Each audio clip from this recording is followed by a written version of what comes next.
And then we share a screen. So Desiree, scattered throughout Learn Test Pass are what they call part exams. So it's kind of like the culmination. So for example, there is a part exam, part one. Let's see, part one exam for the first 5 units. There's a part two exam after unit 10.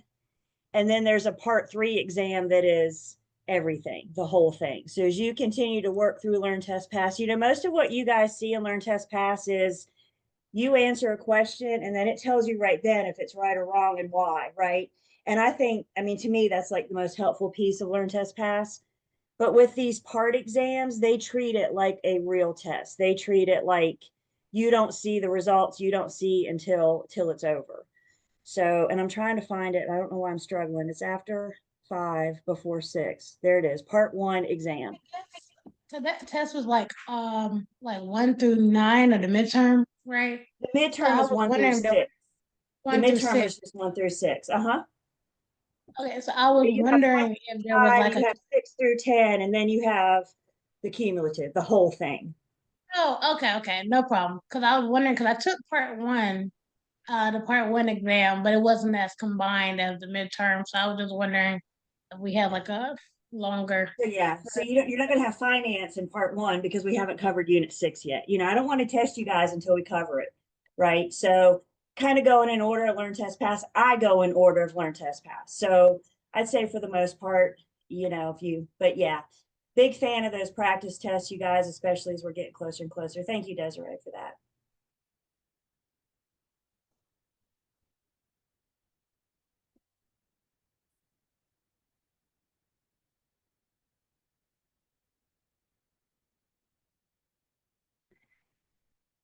All right. Well, guys, we're ready to get started. And we need to focus today. We got some material, got some good material to get through today. We're on contracts, and the contract unit is awfully important. Understand, I'm the one preparing and presenting and negotiating the contract that will legally bind the buyer to the seller. I'm doing that. I am legally binding the buyer to the seller using this contract. So where we are, we just started contracts the other day, and we're introducing some terms. And where we're heading in just a minute is we're going to talk about how we can put those things under contract. I'll put those buyers and sellers under contract. And then we're also going to review the most commonly used contract, not the only one. So when we left the other day, we were talking about the difference in valid and void. First off, a valid contract, you'll recall, we are back on page 125. And a valid contract meets all the essential elements. A valid contract is legally binding in a court of law. It meets the essential elements. Now we're getting ready to look at those essential elements. But who's the one that gets to determine the validity of a contract? Is it me? Is it my broker in charge? No, it's the judge. The judge, that's right. The judge is the one that gets to determine the validity of contracts. And what the judge is looking for are these essential elements that we're getting ready to hit. If the judge determines that a contract is missing an essential element, then the judge can rule it void. Can I rule it void? No, this is the judge's job, y'all. So the judge, you hand the judge a contract and you say, hey, is this thing valid? And the judge is going to go through and they're going to look for it. If they have the essential elements, they're going to say, yes, this is a valid contract. This is legally binding in a court of law. If we're missing one of those essential elements, then the judge may make it void. The other word we introduced you to was voidable. Voidable, it's a valid contract. Hear me. There's nothing wrong with the contract itself. It has all the essential elements. But the judge may make it voidable because of how many parties? How many parties have the right to make it voidable? And some of you are showing me just one. If a party goes to a judge and says, this contract's valid, but I shouldn't have to carry through with the terms of the contract, then the judge may make it voidable. We're going to give some more examples of voidable in just a second. But where we left each other, we were talking about valid, voidable, and void. And specifically, we had mentioned with voidable, the judge may rule a voidable with an individual that's mentally incompetent in fact. They may rule it void if the mentally incompetent individual was adjudicated incompetent. Can you guys see a play on words? Can we see the word judge and that adjudicated? So adjudicated is telling us has not just been declared mentally incompetent in fact by the medical profession, but void takes it a step further, and now the courts have weighed in. So what I want to make sure that we see, and I've done a nice little side-by-side comparison for us. If somebody's been declared mentally incompetent in fact, meaning by the medical profession, the judge may make it voidable. However, if the individual has been adjudicated incompetent, now the court has weighed in and said this person is not mentally capable of making the decision to enter into a legally binding contract. The judge would rule that contract as void. So when it comes to being declared mentally incompetent, the difference is whether or not the courts have weighed in. And again, it's still up to the judge to decide valid, voidable, or void.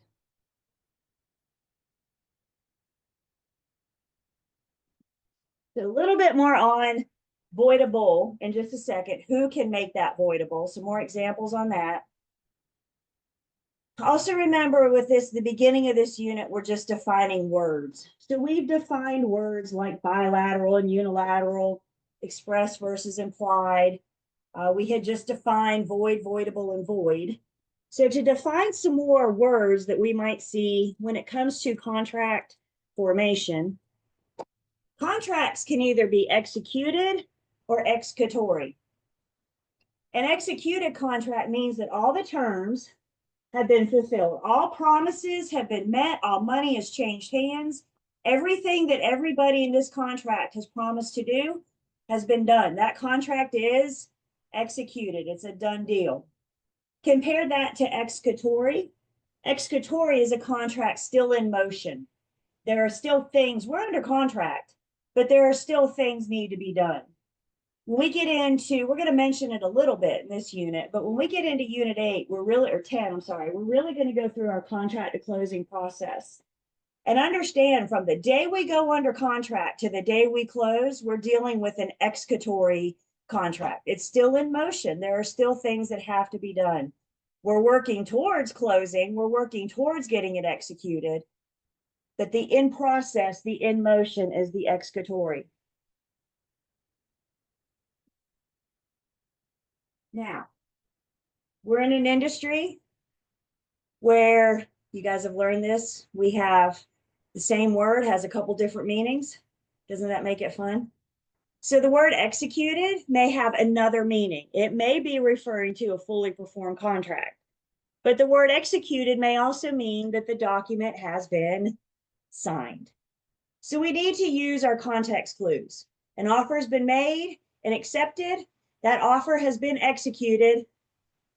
When it closes, it is executed again in the sense that it has been fully performed.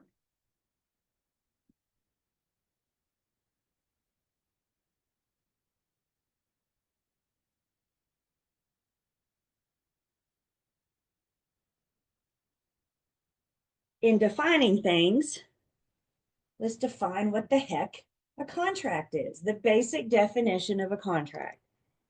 It's a legally binding agreement between two competent parties to perform some legal act for some form of consideration. We're going to talk about the legal act and consideration in the legally binding agreement. But the common word, the common theme with the definition of a contract is that it is a legal agreement for a legal act. You can't have a legally binding contract for an illegal purpose. Makes sense, right? And this is where I think it takes us a second. I think this is our aha moment. This is a big part of my job, is to legally bind the buyer and the seller. So with that being said, they might be able to get out of it. They might be able to say, well, your agent filled this in wrong, but you can get out of it. They may suffer breach, but maybe they won't because they still sign it. I fill it in for them, but they still sign it. And sometimes buyers and sellers might come back and say, well, I didn't read it before I signed it. What's the judge going to say about that? Silly. You should have read it before you signed it. So, guys, what I'm saying is it doesn't matter who completes it. We're still legally binding the buyer and the seller. Does that make sense? Could the buyer or seller come after you after the fact? Well, sure, you can sue anybody for anything. So it's a legally binding agreement between two parties. And by defining the contract, this gets us into those essential elements. So when the judge is handed a contract, the judge is going to be asked, is this thing valid? So let's check the validity of the contract. And whenever you see the essential elements of anything, what's that telling us is that's what the judge is looking for to determine the validity. So the first essential element that the judge is looking for is mutual assent, also called offer and acceptance, also called the meeting of the minds.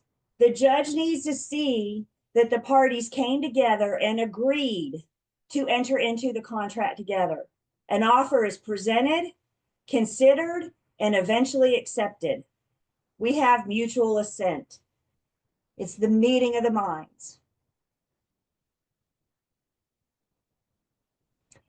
As brokers, when we're negotiating on behalf of our buyers and sellers, we are often communicating directly with the other party's agent. So you got buyers agents and sellers agents going back and forth on behalf of their parties. You think I want to keep that documentation of the back and forth? Yeah, well, first off, because Julie said to document everything, but specifically that documentation, that shows the meeting of the minds. It's the communication between me and my client, and then myself and the other agent, showing that meeting of the minds, that offer and acceptance. Another essential element that the judge is going to look for is consideration. Now, with consideration, what do we think of first? Always money, money, money, right? And that's great. And that's true the majority of the time. But remember, we're still in basic contract law. We're not specific to real estate yet. So when we see consideration, what I really need you to see is something of value. Does money have value to it? Well, of course it does. Does a free weekend at Myrtle Beach have value to it? Does a dinner have value to it? It may not be money, but if you can put a price tag on it, then it's some form of consideration. It's something of value.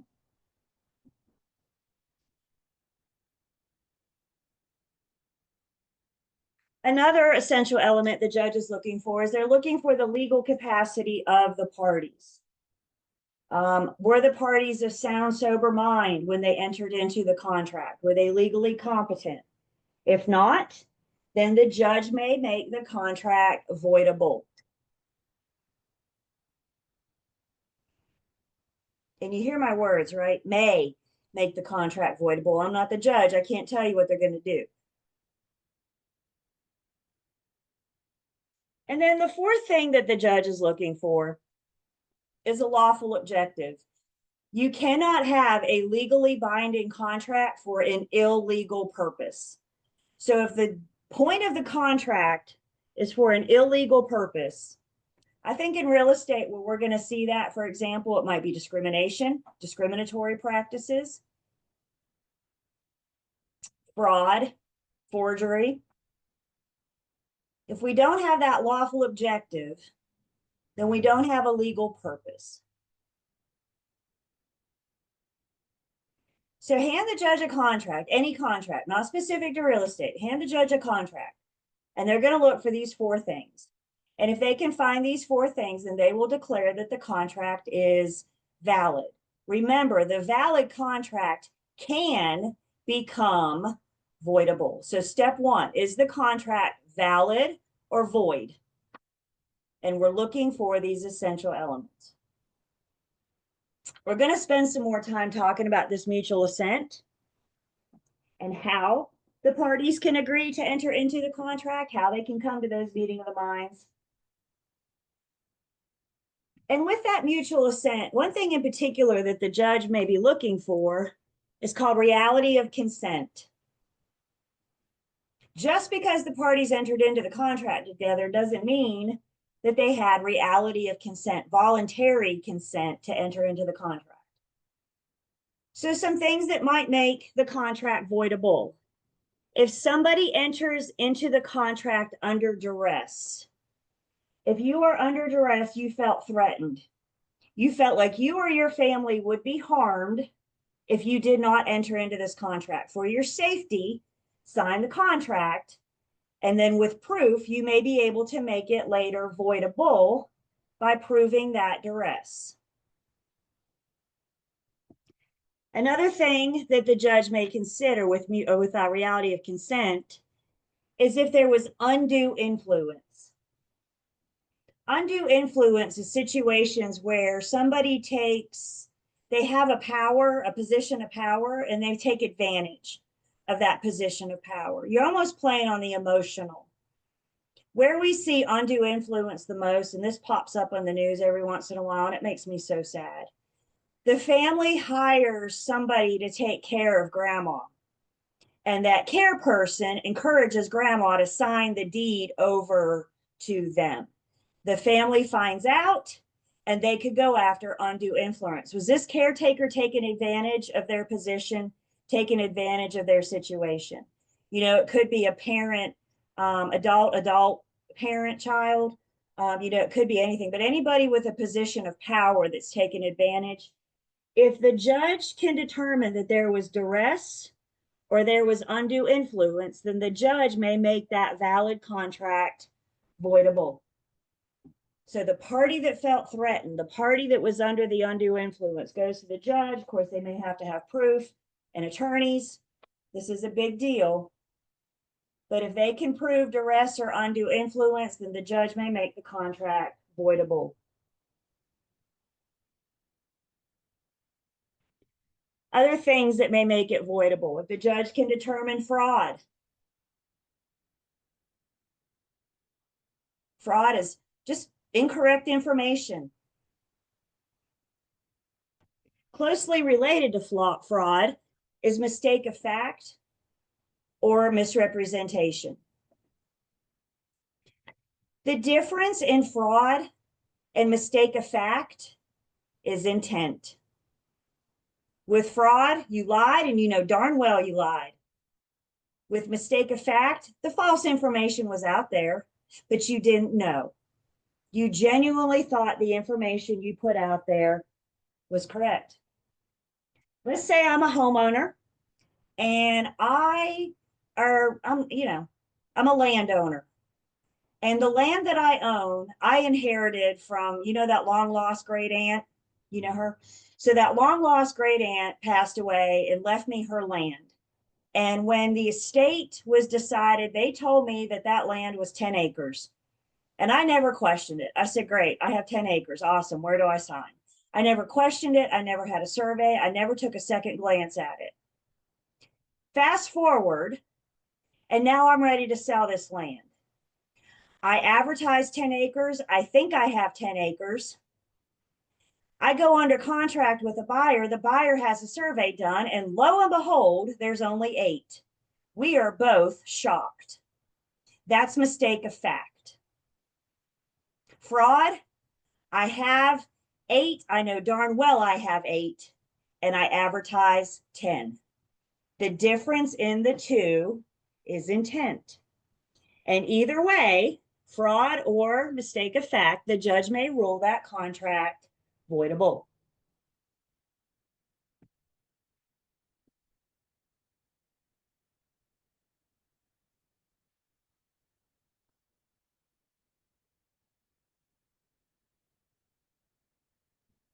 The contract terms or how we'd enter into the contract may also involve a mistake of law.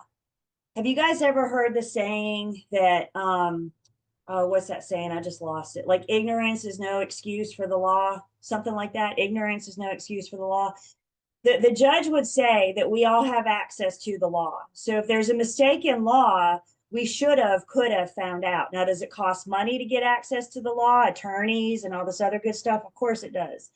But the bottom line is the judge, there's no ignorance to the mistake of law. So if there's a mistake of law in the contract, the judge probably won't do anything. The judge will probably say, you should have found out before you entered into this contract. You should have taken a couple extra steps to get an attorney before you signed. And actually, our sales contract at the end, all caps, says, talk to an attorney if you have any questions before you sign this document. So if there's any legal concerns, there's nothing we can do. Mistake of law will not excuse a contract.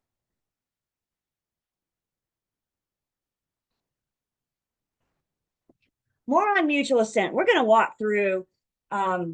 There's this magic moment in time when it goes from being an offer to a contract. So we're going to walk through that. We're going to talk about the parties negotiating back and forth. More on that, but I got to define some more words first before we get there. One of those other essential elements that we saw was consideration, something of value. It's a mutual exchange of a promise for something of value. I promise to buy your home. I promise to give you the purchase price in exchange for your property. That's the gist of our whole sales contract. I give you money, you give me your property. Takes us 17 pages. Yep, our sales contract is 17 pages to say, I want to buy your house. So it's obviously a little bit more complex than that. But that contract in the real estate world, that contract has consideration. And for our purposes in the real estate world, that consideration is going to be the purchase price, something of value in exchange for the deed.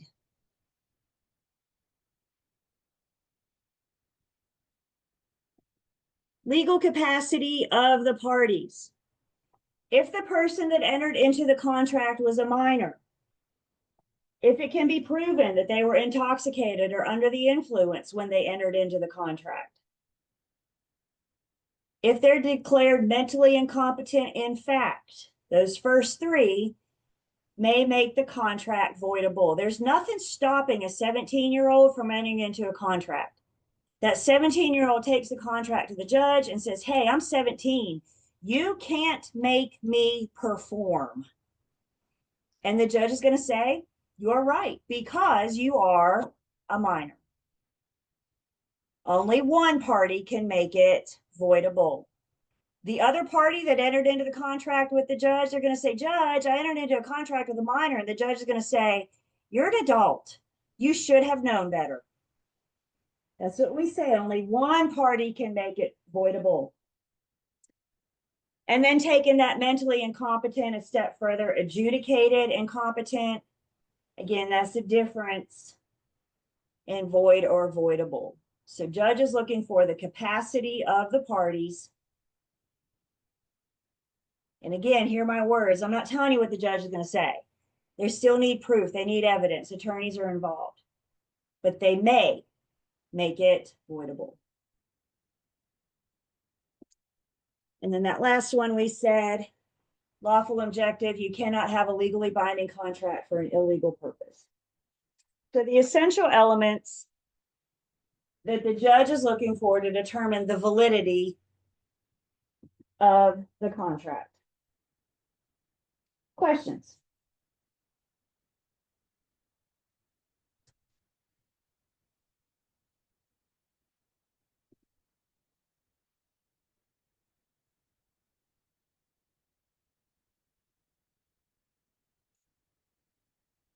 Do you notice on that list, you do not see in writing?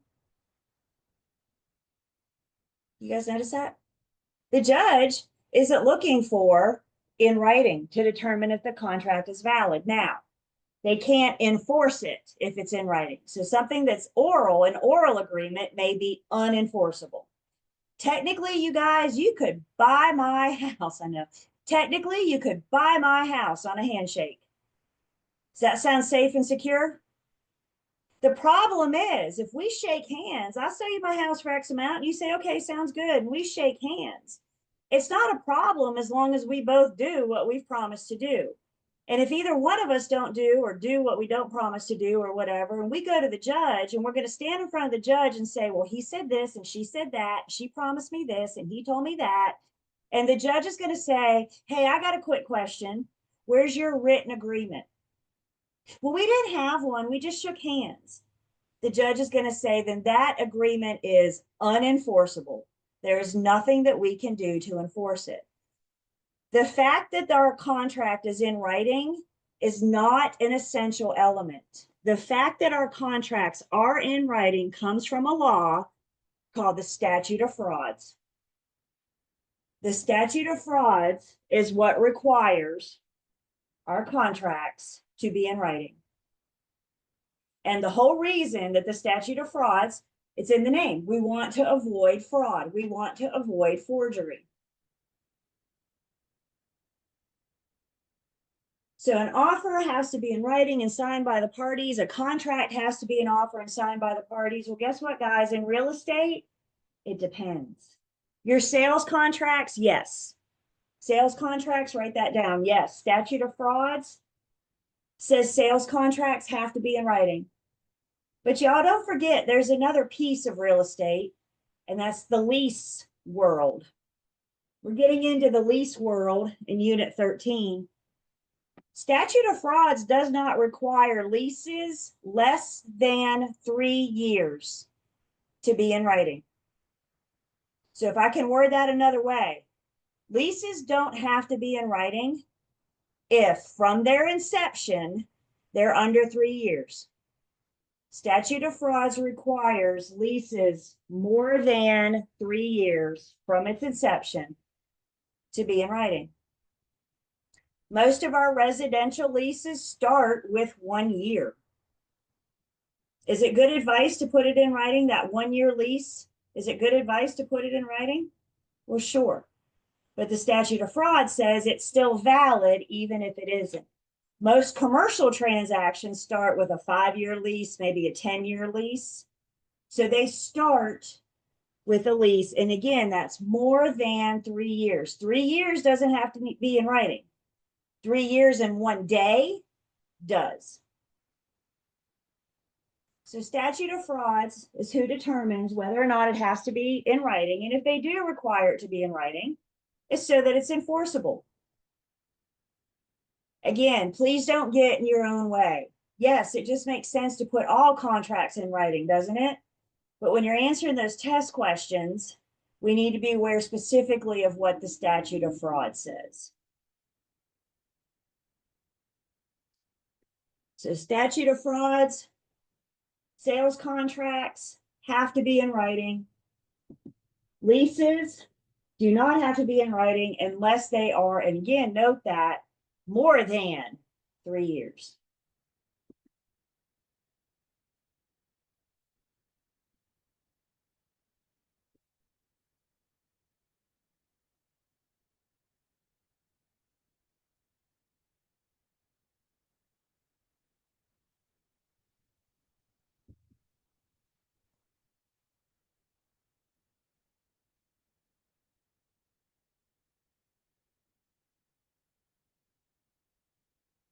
So we've been talking about the contract, but we need to back up just a minute because before we get a contract, we first need an offer. So an offer is made, it's considered, and either it's eventually accepted or it's not. As with the contract, there are also 2 parties to the offer. The first party is the offeror or the giver of the offer, the person presenting the offer. And the other party is the offeree or the receivee of the party. And again, I'm not specific to real estate yet.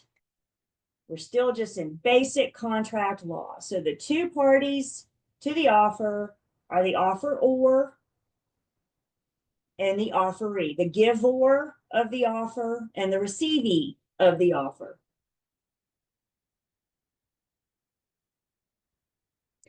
In real estate, the majority of the time, The buyer gives the offer to the seller. But don't get that stuck in your head that that's the way that it always happens. I said the majority of the time. You absolutely can. Our form will allow the seller to make an offer to the buyer. So I don't want you guys getting bogged down with buyer and seller. I want you sticking with me with offer or an offeree. We're going to give examples in just a bit. When we say offer or, it's the person giving the offer.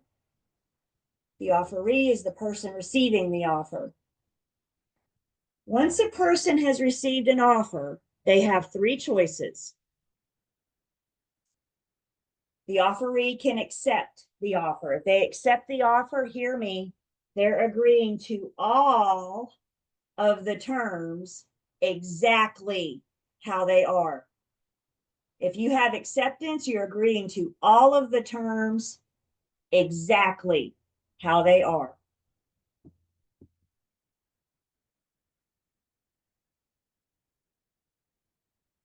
Another option that the offeree has, they can reject the offer. A rejection, the offer is dead on the table. It's a thanks, but no thanks. Once it's been rejected, there is no going back. It is dead on the table. You cannot revive it. So either accepting, agreeing to everything, you reject it, which kills that offer, or the offeree's third choice is to counter it. A counter offer is a rejection, but it's a rejection with a but or a rejection with a however. Counter offers often sound something like, I'm good with all the terms, but the purchase price and the closing date. So we've come to terms on some of it, but we are still negotiating the sales price and the closing date. So for right now, we're going to dig a little deeper on this, I promise. But for right now, introducing us to it, a counter offer is a rejection with a but. So now knowing what we know about a rejected offer, once an offer has been countered, can we go back and change our mind? It's a rejection. So can I go back? No, the counter offer kills the offer and it makes a brand new offer. The roles reverse with a counter offer. The offeree becomes the offeror. The offeree killed the offer. They're presenting a whole new offer in the form of a counter offer. And again, we're going to walk that back and forth. We're going to see that play out. So you're presented an offer, basic contract law. You're presented an offer. You always have three choices. Let's dream about these. You can accept it, reject it, or counter it. The counter offer, the roles reverse. The offeror becomes the offeree. What are the offeree's three choices? They can accept it, reject it, or counter it. Anytime, no matter who you are, whenever the offeree receives an offer, you always have three choices: accept it, reject it, or counter it. There's no limit on how many times we can counter it. We counter until we either have acceptance or rejection. Bring real estate into this. Typically, let's just focus on the purchase price for now. The seller tends to start up here, right? They want a whole bunch of money. The buyer starts down here. They don't want to pay money. Each counter offer hopefully brings us a little closer and a little closer together until we get like right here. It's almost a stalemate. Somebody's got to call it, right? And the person to call it, that last offeree, at some point, it's got to be accepted or rejected. That's the only way we can end a counter. So let's say you are the offeror, you're the giver of the offer, and you decide, maybe you present the offer today and you wake up tomorrow and you say, nah, I don't want to do this. Can your offer be withdrawn or revoked? Basic contract law says that the offeror is free to revoke their offer at any time prior to acceptance. So if the offeror wakes up tomorrow and decides they don't want to buy your house, if they don't have acceptance, they are free to revoke their offer. If they go out this evening and find a house they like better, the offeror is free to revoke their offer at any time prior to acceptance.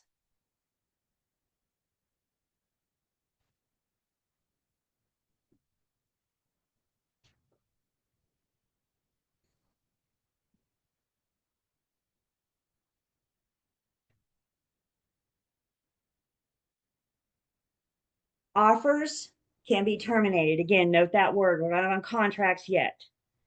Offers can be terminated. We already said a rejection or a counter offer would terminate an offer, dead on the table. There is no going back. Another thing that would terminate the offeror can withdraw their offer at any time prior to acceptance.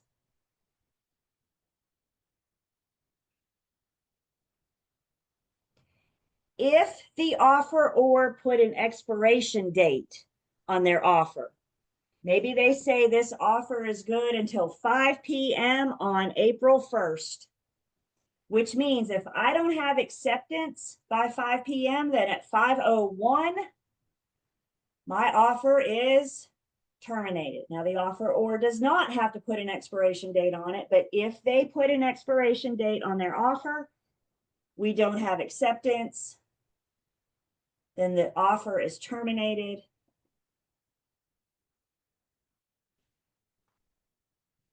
Death of either party can terminate an offer. Offeror or offeree passes away in the throes of negotiations, the offer is terminated. Make a note for me.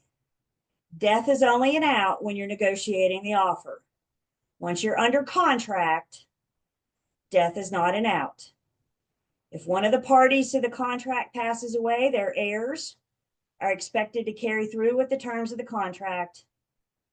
And if they can't or won't, then they will suffer the consequences of breach that is spelled out in the contract. Death is only an out when we're negotiating, when we're dealing with the offer.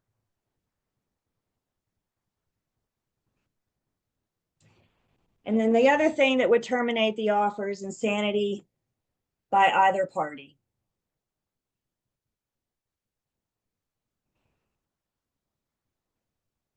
So understand, hear me, there's a difference in offer. We're negotiating the terms. We're trying to see if the parties can come together. When we have a contract, they are now legally bound to each other. It starts with the offer. And that magic moment in time when that offer goes from being an offer to a contract. And we're going to walk that back and forth so we can see. Do you think it's important as a real estate agent to know when your offer becomes a contract, when your buyer's offer or seller's offer becomes a contract? Absolutely. Questions? Do the heirs have to be in the will to receive the house under contract? So the heirs need to be, we need heirs. And like our sales contract actually says that this contract is binding to the parties and their heirs. So it doesn't name, but what we know heirs kick in when the individual passes away. So it doesn't specifically name your heirs, but our sales contract says this contract is binding to the parties and their heirs. Now, I'm going to be honest. If we're under contract and one of the parties pass away, things are getting delayed. Things are going to get, and it might be that the parties agree to release each other, which they can. The parties agree to get into the contract together, right? So the parties could also agree to get out. But if the surviving party doesn't want to get out, their heirs are still on the hook. So is it going to delay closing? Probably, because now we're dealing with estates and all this other stuff. It's just going to have to be up to the parties how they want to, the surviving party, how they want to proceed. But death is not an automatic out.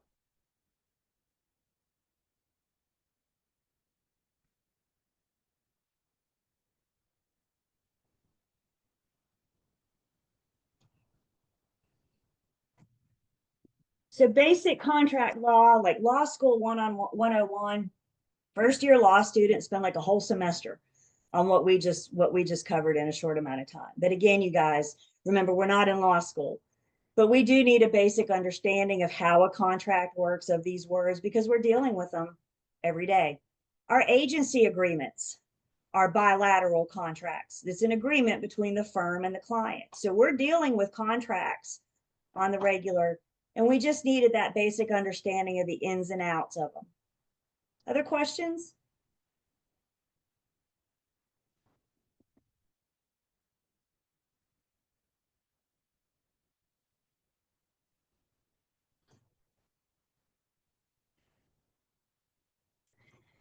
So then the next section of this unit, we're going to get specific into real estate. Our sales contracts, we're going to talk about the lease in unit 13. So we're just going to focus on real estate sales contracts and how this works in our world. So first off, we're going to determine the process and requirements of offer and acceptance, how it relates to real estate, that process of putting our buyers and sellers under contract. And then we're going to talk about what my responsibility is, what the broker's responsibility is for sales contract preparations, and how I'm going to submit offers on behalf of my clients. So first off, when it comes to our sales contracts, we have pre-printed forms. Remember when we looked at our agency agreements, and they were pre-printed forms, and all we pretty much had to do is go in and fill in the blank. Well, they did the same thing for us with their sales contracts. And we have multiple different sales contracts we can use. We have one for resale, we have one for vacant lot and land, we have one for new construction. There's a commercial. So there's various contracts for different situations. But coming into this, let's understand that the Real Estate Commission does not make the forms. The Real Estate Commission does not provide us with our sales contracts. That comes from the North Carolina Association of Realtors. And before the North Carolina Association of Realtors can provide us with our contracts, they need to make sure that they're following Commission Rule 58A.0112. Now, you don't need to know that. I just have it there for reference. The commission rule, the Real Estate Commission gives NC Realtors the rule on making our sales contracts. The majority of the forms that we have come from NC Realtors. Fun fact, the Real Estate Commission only provides us 3 forms. The Real Estate Commission gives us the working with real estate agent disclosure. They give us the RPODs, and they give us the MOG. Working with real estate, RPODs and MOG are real estate commission forms. Everything else comes from NCAR. Typically, I should say that, typically. So the best bet with our NCAR forms, yeah. Repeat those 3 again, please. Working with real estate agent disclosure, RPODs, and MOG.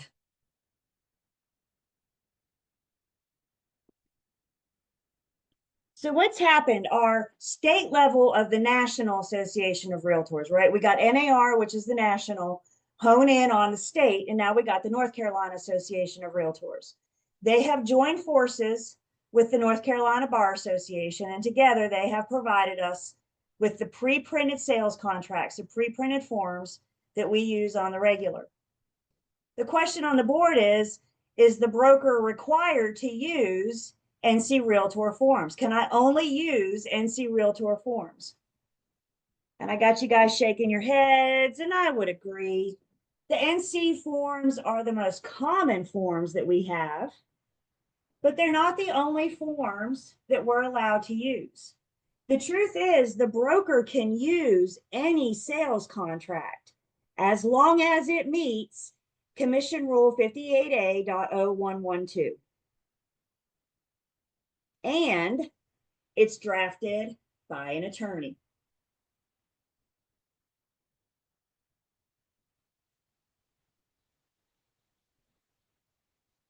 You do not need to know 58A.0112. You just need to know that there's a commission rule out there that regulates whether or not the broker, the licensee, can use the sales forms. Guys, it's not uncommon, for example, for a builder to use their own contract. Anybody ever bought new construction? Their contracts are a lot simpler than ours. But it's not uncommon for a builder to have their own contract. And it's okay for me to use that contract as long as it was prepared by an attorney, as long as it meets that rule. And builders know this. And I'd say most of them. I'd still verify if you don't know the builder, then we need to take those couple extra steps. Does that make sense? If this is a fly-by-night builder using any contract, take those couple extra steps to verify that it meets that commission rule 58A.0112. But the truth is, and I think this is a very common misconception, I fear that this is a problem topic. We can use any pre-printed form as long as it was drafted by an attorney and it meets that rule. It doesn't need to come from NCAR. We just talk about NCAR because these are the ones that we use the most. These are the commonly used forms. I mean, the wheel has been created, right? No need to recreate the wheel. So use the forms that we have, and most of your firms will agree, or they'll have their own. So when it comes to any of these pre-printed forms, any of these sales contracts, my job is to fill in the blanks. So I'm going to get with my parties. What do you want to put in for the purchase price? What do you want for a closing date?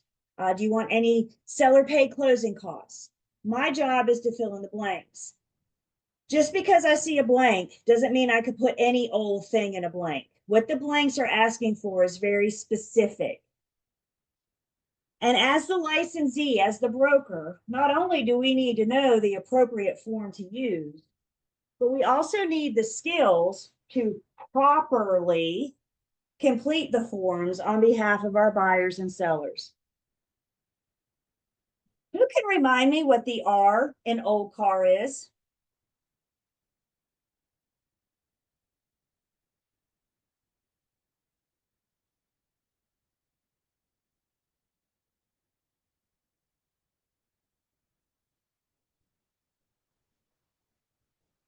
Anybody feeling adventurous to not quite. Not quite. Close. Reasonable care. That's it. Reasonable skill, care, and diligence. And our reasonable skill, care, and diligence is going to apply when we are completing the forms on behalf of our clients. If I mess up, they still may have to go through with the transaction. That's going to be up to whether or not the judge determines if it's valid, voidable, or void. Does that make sense? So if I mess up, and when I say I've legally bound my buyers and sellers, that's exactly what we're saying. So that reasonable skill, care, and diligence comes in. Could they come after me after the fact? I messed up. They got stuck buying a house. Could they come after me? You better believe it. You better believe it. So reasonable skill, care, and diligence. And like we said, you guys, for example, we have several different sales contracts available for us. There's 3 sales contracts: resale, vacant lot and land, and new construction. You don't need to know all that now, but you do need to know that we have different sales contracts for different situations. I have a commercial sales contract. We have property management forms. So NC Realtors has tried to provide us, y'all, hundreds at least. I don't know, thousands might be a bit of an extreme, but there's a whole bunch of forms out there. What if I have a situation that doesn't fit the form? Can I make the form fit? Can I alter or adjust the form to make it fit my situation? All I got to do is cross this out, add this in, and then it'll apply to my situation. Can I do that? No. One thing I'm never, ever, ever allowed to do, ever, is to draft. I cannot draft. I cannot insert legally binding verbiage. I can't delete stuff. Well, this doesn't apply to us, so we're just going to red X this out. I can't alter. My job is to fill in the blanks of the forms that are provided to me. So if I can't draft, that means I'm either using the standard forms, the NCAR standard forms, North Carolina Association of Realtors, or we're having an attorney prepare. We cannot draft. I can't add, edit, alter, delete. And that's why they provide us with standard forms. It limits so many standard forms. It limits my temptation to draft. And if you ever have a situation where the form doesn't match the situation, now we got to have attorneys involved to draft us up that legally binding language. I can't make the contract fit. The contract is what it is.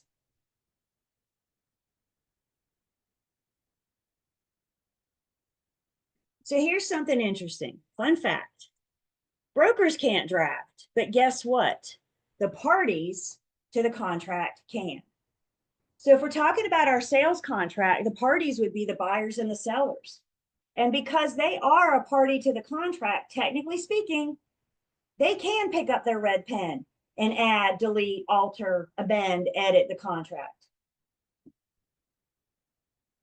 But another one of Julie's super simple philosophy is just because they can does not mean that they should. They may look at you, and guys, they will. I've had this come up. Can't you just cross this out? Can't you just add that? When you hear somebody say, can't you just do this? Your flag needs to go up. It sounds too simple, right? So somebody says, can't you just edit this contract? And I'm going to say, no, I cannot, because I'm not an attorney. I cannot draft. Well, I heard I can. Can I edit? Yes, you can. But just because you can does not mean that you should. I refer to it as the domino effect. So let's say they make a change on page 1. What I don't know, the legality of it, is how does that change on page 1 affect future contract provisions? Does it negate it? Does it enhance it? Does it take it away? I don't know, because I'm not an attorney.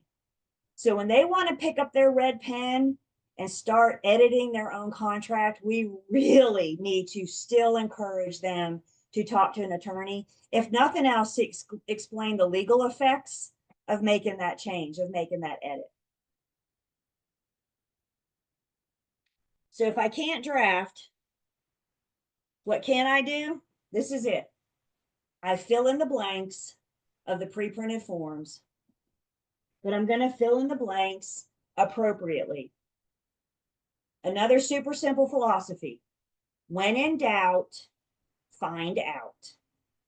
If you don't understand what goes into a blank, you have resources, or you will have resources out there to assist you in making sure that you're properly filling this in. You have a BIC, you have seasoned agents in your offers. Y'all, the NC Realtors has provide us with guidelines for completing the sales contract. So they have guidelines that step-by-step walk you through. You have the resources. We have the duty, the responsibility, the reasonable skill, care, and diligence to make sure that we are properly filling these things out for our buyers and sellers, understanding, because this is legally binding the two. Questions so far?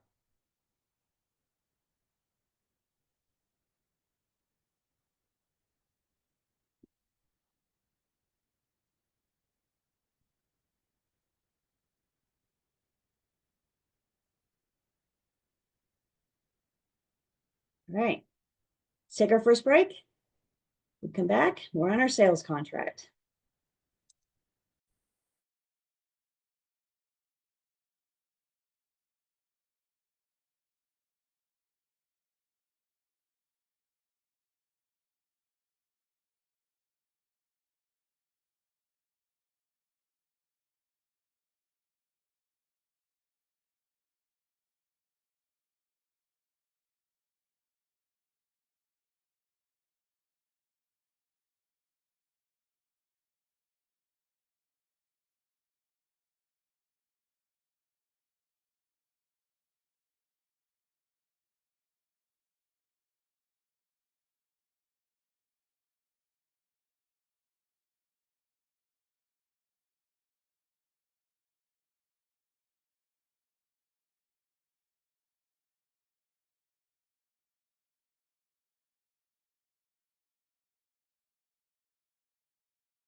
I'm gonna say time got away from me on that break, but time got a little away from me.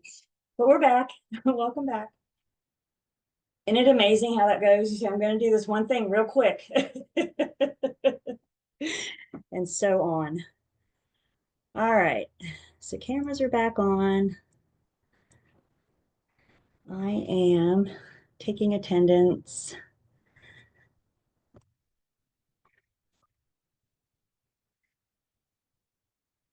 And we know that we can't draft. And again, you guys, people are going to ask. As they should. Understand, it's not their job to know my job. It's my job to know my job. So if they have something, they probably will ask, can we just edit this? Can we just delete this? And we need to make sure, remember, we're following our clients' lawful instructions. They cannot make me pick up the pen. They cannot make me edit. Questions?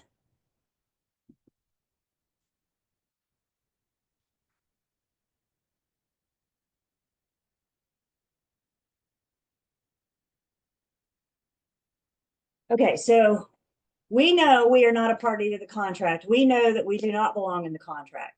The big picture is brokers do not belong in the sales contract. Specifically, the real estate commission says there are two things that we can never, ever put in our sales contracts. Big picture, brokers don't belong. Specifically, the real estate commission says I cannot have any mention whatsoever about my commission. Where does my commission belong? Where do I discuss my commission? If I'm not talking about the sales contract,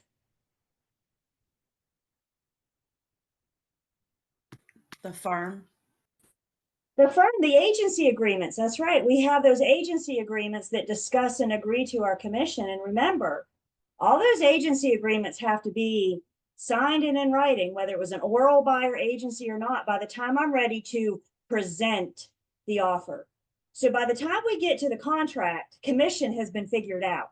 By the time we're presenting the offer, commission has been figured out. And commission is only secured in our agency agreements. We can never mention our commission in the sales contract because remember, the sales contract has nothing to do with me. The sales contract is between the buyer and the seller. The agency agreement is between the firm and the buyer or the seller. Everybody with me? Two different contracts, two documents that do two different things. The other thing specifically that they mentioned, we cannot mention, that we cannot say in our contract, I can't put anything in there to disclaim or protect my liability. So let's say, for example, I suggest my buyer have a pest inspection.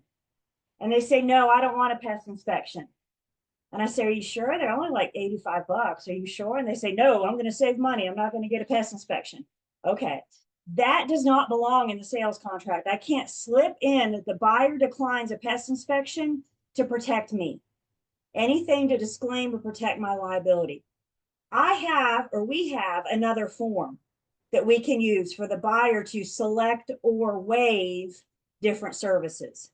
So when the buyer says, no, I'm not having a pest inspection, then we pull out another form that you guys won't meet until you get to the real world or post licensing. I always try to slip it into post because it's a good form. But I got a form for that. That does not belong in the contract. So again, the big picture, brokers don't belong in the contract. There's only one place, and it's for me to list who I am and who I represent.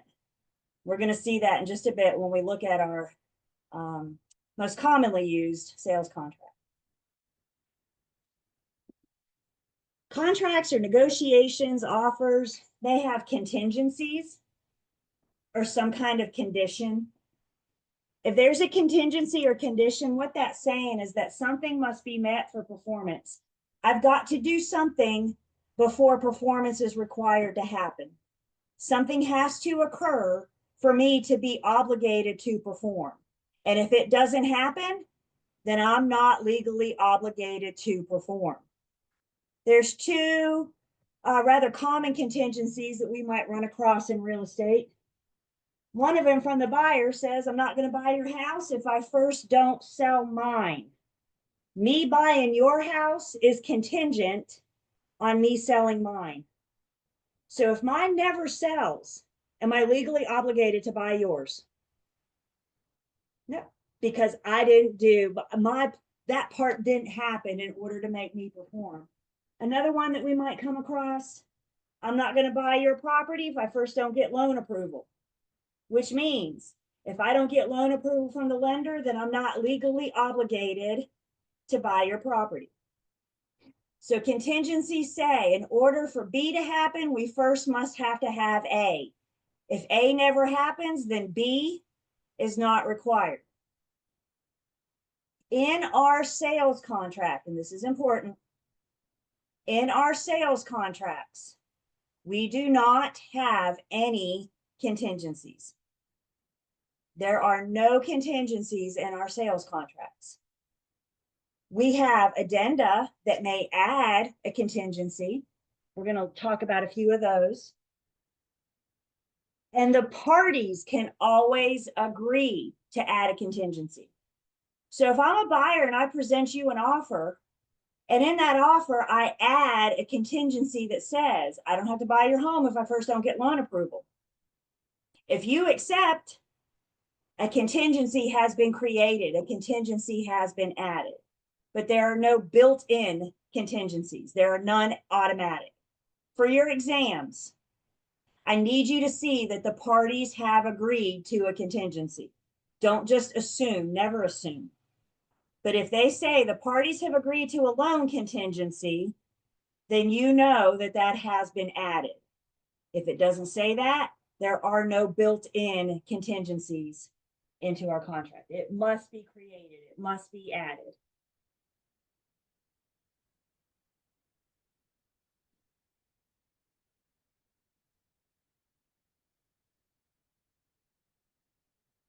I just threw another word at you. Addenda, or singular is addendum.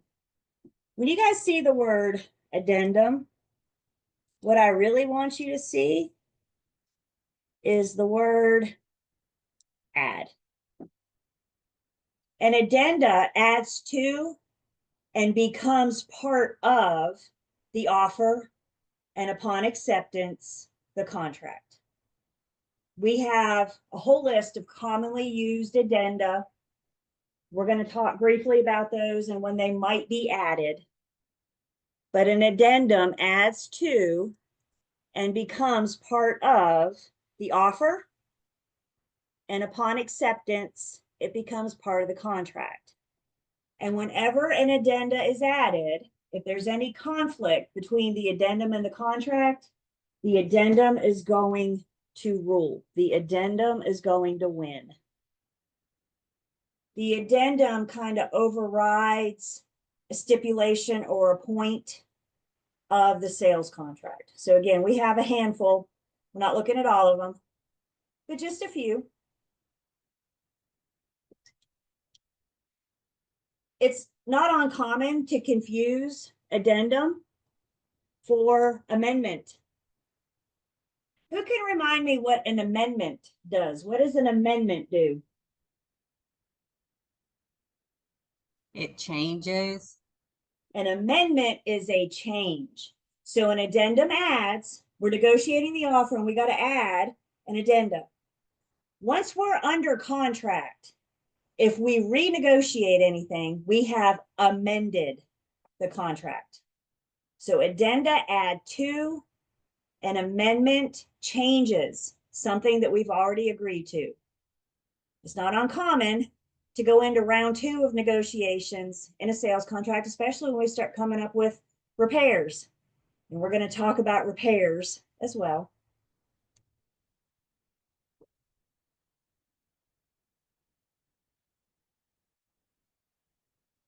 So we're filling out these forms. We're doing these pre-printed forms on behalf of our buyers and sellers. And at some point, they're going to look at you and ask you, what do you think I should do? Do you think I should accept this price? Do you think I should do this date? What do you think I should do? So the question is, can I recommend? Can I make suggestions? Can I advise? And the answer is it depends on your role. If you're an exclusive agent or a designated dual agent, yes, you can make suggestions. But guys, if you're a dual agent or a seller sub-agent, no, you cannot. And keep in mind, all I'm doing is making recommendations based off of fact. Remember, I'm pulling my CMA for recommended purchase price. I'm pulling, public records, public information, whatever it is that they need. I'm not just blurting an answer out. And I'm certainly not answering based on my emotion. Common question buyers like to ask you is, would you buy this home? What do you think about this home? And that's not really a fair question to me because we have different dynamics under our roofs. So what might work under my roof may not work under yours. So the best I can say is this property wouldn't work for my family. My question is, does it work for yours? Does that make sense? We got buyers having inspections, learning about the property. I can absolutely, if I'm an exclusive agent or a designated dual agent, I can absolutely make suggestions or recommendations, but I'm still not telling them what to do. I think you should consider this. You might want to look into that. I'm helping them come to a decision. If you're a dual agent or a seller sub-agent, no. And that's that advocacy. So who signs the offer? Well, buyer or seller, if any of them come with a POA, power of attorney, guardianship, anything like that, I would suggest requesting to see that POA or that guardianship. So buyers and sellers and any of their POAs, anybody but the broker. You and I are not signing the sales contracts, the offers, even on their behalf. Oh, just sign it for me. I'll initial it when I get back into town next week. Y'all, it's 2025.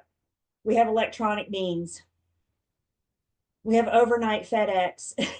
We have ways to make this happen, even if they're out of town.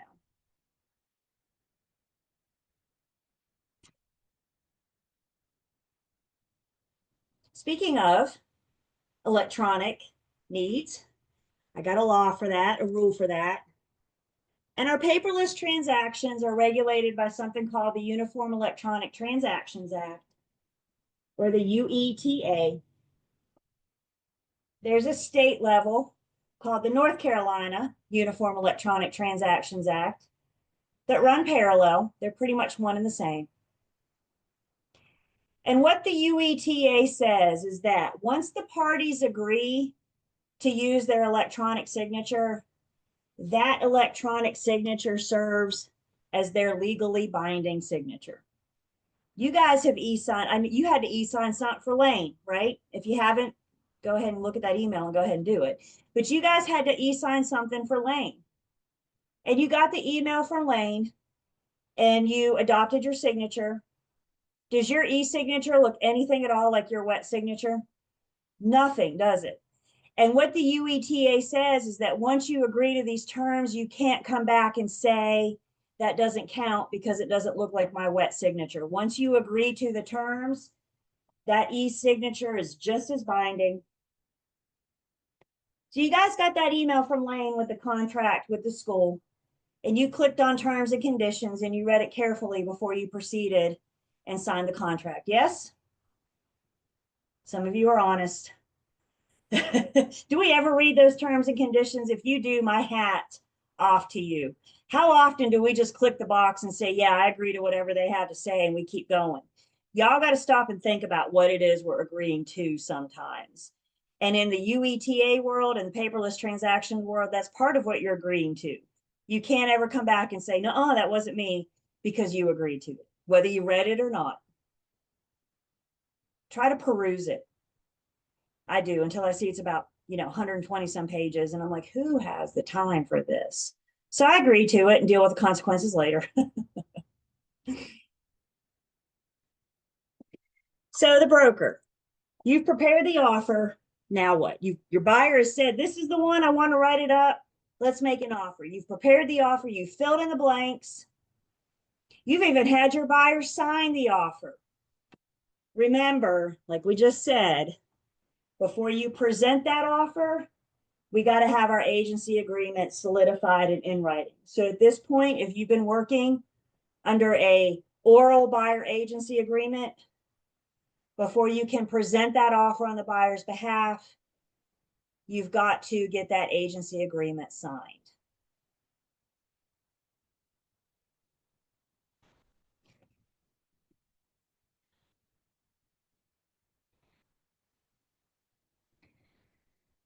Kind of taking a step off to the side, because we've talked about days and we're getting ready to talk about contract days, and there's all kinds of days. There's calendar days, there's banking days, there's business days, some that we've talked about, some we're getting ready to talk about.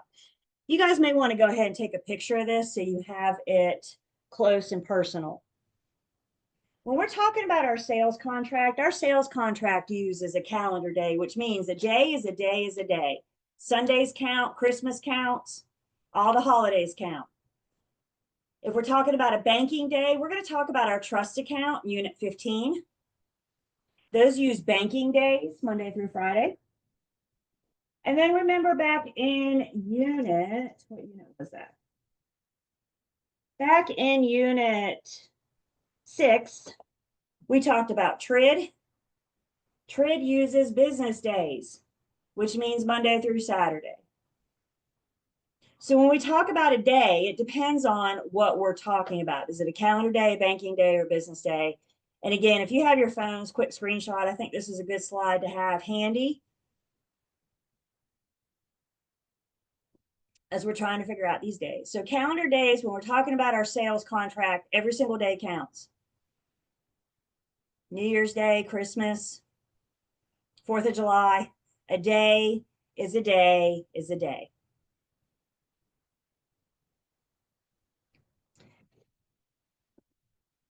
There's a commission rule about delivery of instruments. When am I supposed to deliver an instrument? First off, what the heck is an instrument? And an instrument is just anything related to this transaction. It might be our agency agreements, our offers, our contracts, anything between our clients, buyers, and sellers. And the commission rule about delivery of instrument, when I get an offer in my hand, or when I have an offer to present to my buyer or seller, commission rule says that I need to deliver all instruments, all documents related to this transaction immediately, but in no event later than 3 calendar days. So you are a, let's see, you're a listing agent. And you are presented with an offer for your seller today. Anytime we count days, it doesn't matter what kind of day. Whenever we count days, day 1 is always the day after receipt. So you get an offer in on Tuesday. Tomorrow is day 1, Thursday, Friday. You get an offer in today, we have until Friday. My question to you is, why are you waiting until Friday to deliver an offer? And that's why they stress the immediately, but in no event later than 3 days. You get your agency agreement signed on Thursday. Day 1 is Friday, Saturday, Sunday. So days, always day 1 is always the day after receipt or execution. And again, you guys, does it take you 3 days to send an email with a PDF attachment talking about here's our signed agency agreement?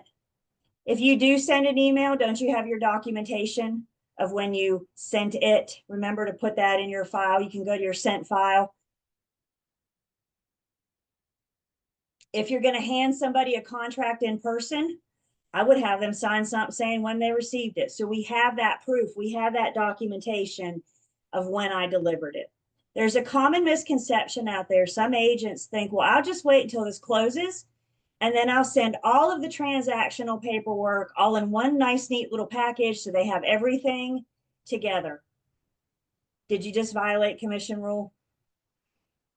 They sign it, I got 3 days to send it. They sign it, I got 3 days to send it. So it's going to start with our agency paperwork through contract paperwork and up until closing paperwork. So with the delivery of instruments, the question is, how do I deliver? And the answer is, it does not matter. It does not matter. Any reasonable means, electronic mail, snail mail, hand deliver it to them, FedEx, UPS, any reasonable means to deliver instruments is acceptable. I like email because I have my documentation.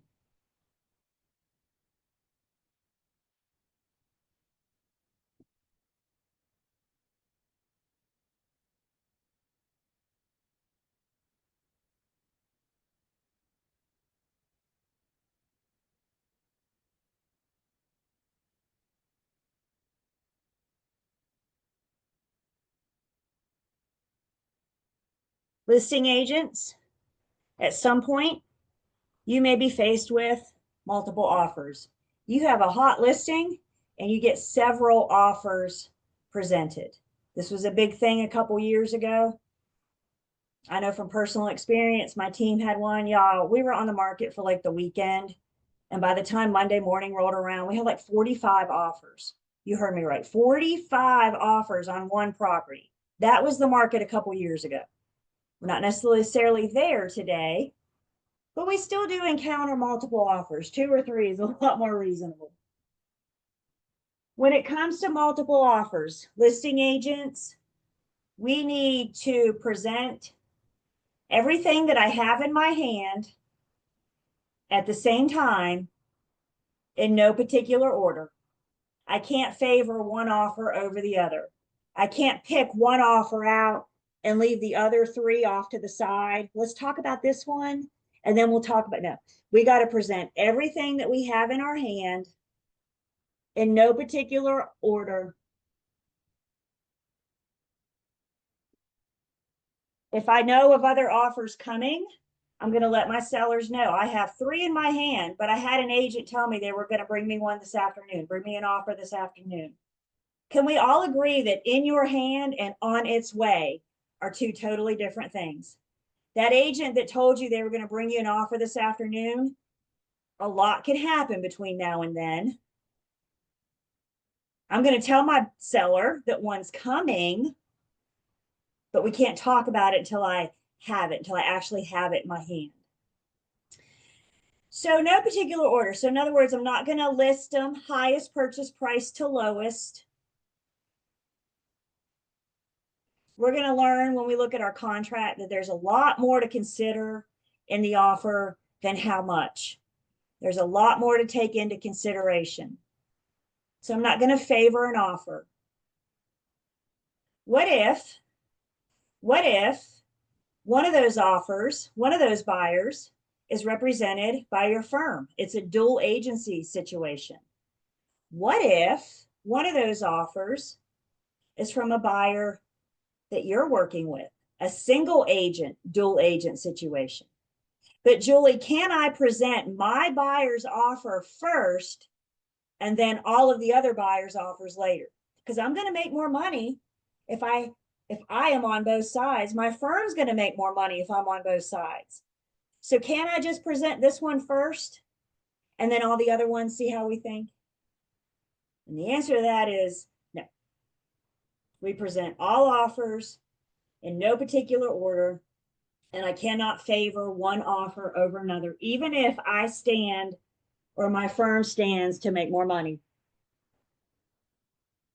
I'll tell you something that came out of the crazy multiple offer world that we were in a few years ago, and I loved it.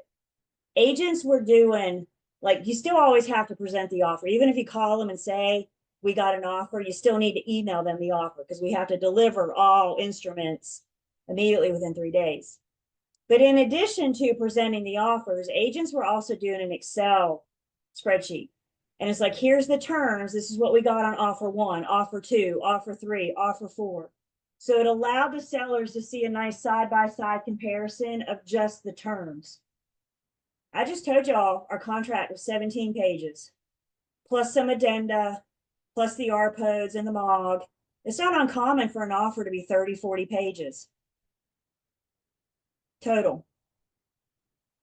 And you're presenting those 30 pages 45 times to your sellers and saying, look this over, let me know. Did they just get overwhelmed? I mean, I just got overwhelmed.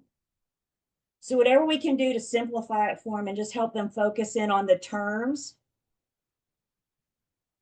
Also remember fair housing. They don't need to make their decision based on the people. It's going to be about who's presenting the best term, who has the best offer. And that's the other thing I liked about the spreadsheet. We weren't talking about the people, were we? We were just talking about the terms of the offer.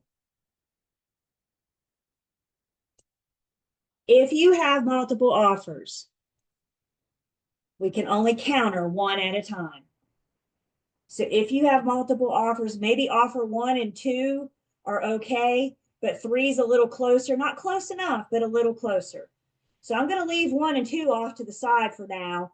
I'm going to counter. I'm not going to negotiate with 3 to see if we can't work this one out. Don't counter multiple offers. Because what if all of those buyers agree? You've now just put your seller in a situation that they're selling their home to more than one buyer. Now, your documentation will get you out of that, but it's going to be a mess. And that's going to get us to where we're heading, that magic moment in time when an offer becomes a contract. Somebody's got to be first, but you got some very confused. So we're only going to counter one offer at a time. The other thing to know about multiple offers, the fact that I have a multiple offer or not is not a material fact. Multiple offers are not a material fact.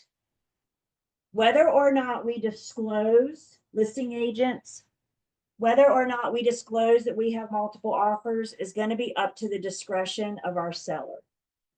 So if you're in a hot market and you know multiple offers are probably going to happen, go ahead and have this conversation with your seller, because agents will call you. Do you have other offers? And how you answer that question is up to the discretion of your seller. Some sellers don't want others to know.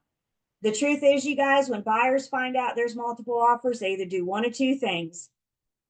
They either up their game, up their offer price, or they run away. So sellers that they may risk, if they say multiple offers, we may risk losing some buyers.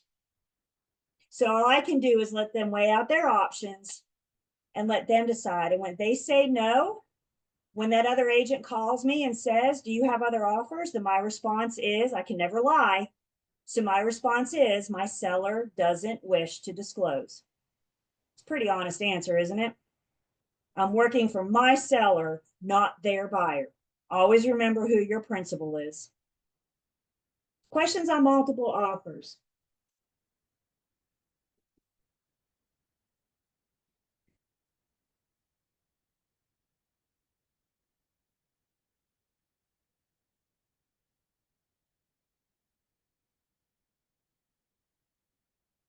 My first multiple offer situation was actually before this crazy multiple offer world that we eventually got in. It was about 2018, maybe 17, something like that.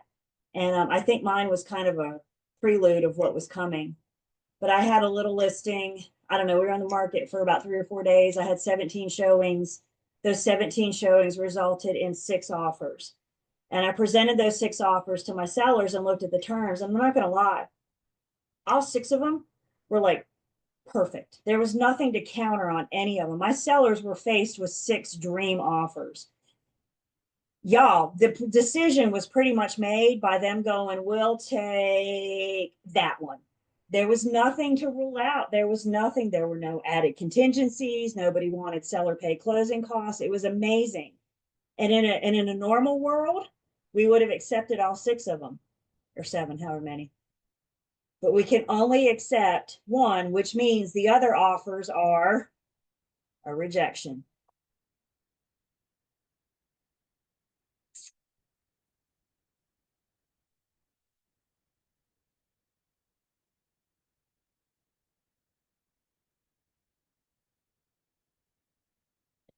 Another thing to know about any offer, but where this comes up a lot is multiple offers.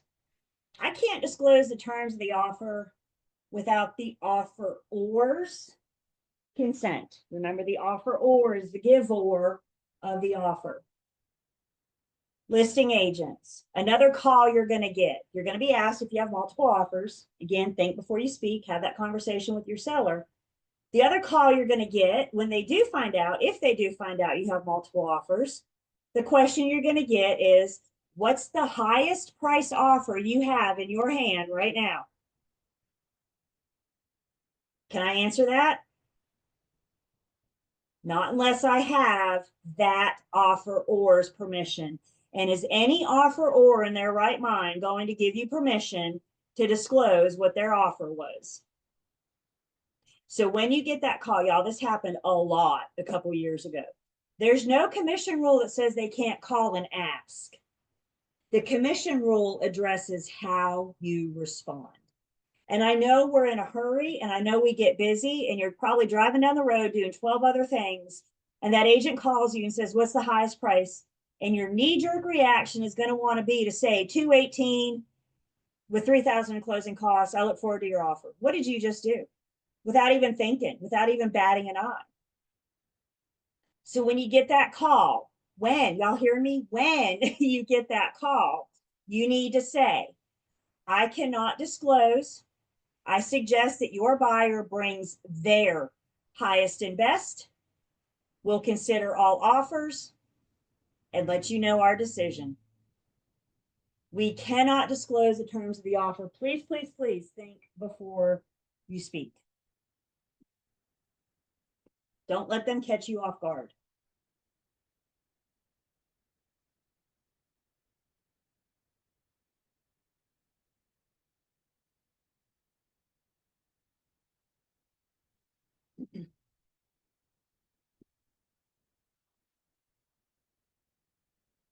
So we've made the offer. Maybe we've negotiated. Maybe we've had a few counters. We're going back and forth. So eventually, at some point, we're going to ask ourselves, the question on the table is, so do we have a deal or not? Are we under contract or not? And to answer that question, we need to talk about this magic moment in time when it goes from being an offer to a contract. There's a very precise, a very definitive moment in time when it goes from being an offer to a contract. And in order for that to happen, I must have two things. Y'all hear my absolute word there? When we're going from an offer to a contract, I must have two things. Thing number one, I have to have acceptance by the last offeree, the last receivee. For your exams, when you see that an offer has been accepted, translate that to it has been signed. I'm going to say that again. For your exams, when you see that the offeree has accepted, translate that to it has been signed. Put pre-licensing world down for a second. In the real world, you need to verify. In the real world, you need to verify that it's been signed, because in the real world, if you got verbal acceptance, you got nothing at all. So in the real world, we need to verify. In pre-licensing world, is everybody hearing me? In pre-licensing world, when we see it's been accepted, we know that it has been signed. Step one. And then step two, the fact that it has been signed has to be communicated to the offeror, to the person that gave the offer. So the offeree signs it, and then they communicate the fact that they have signed it. Please make a note. Communication of acceptance and delivery of the contract are two different things. I may call you and tell you that my guys have signed. Did I communicate the fact that it's been signed? If I call you, I just pick up the phone and I say, hey, my guys have signed.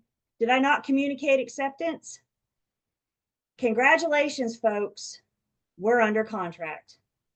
When I get back to my laptop later this afternoon, then I will email you the signed contract. Communication of acceptance and delivering the contract are two different things. What I need for contract formation, the last offeree signs and the offeror knows that it has been signed. Now we're going to play on this. We're going to build this up. But I want to make sure we have these two things in front of us. This is not only for your exams, but this is also like very real world.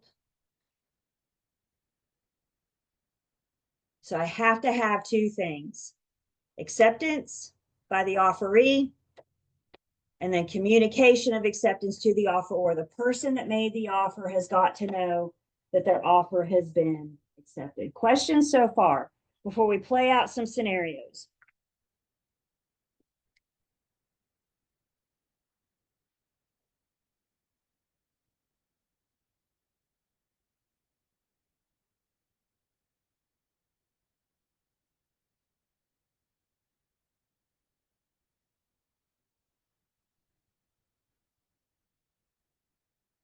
Let's see what we got here.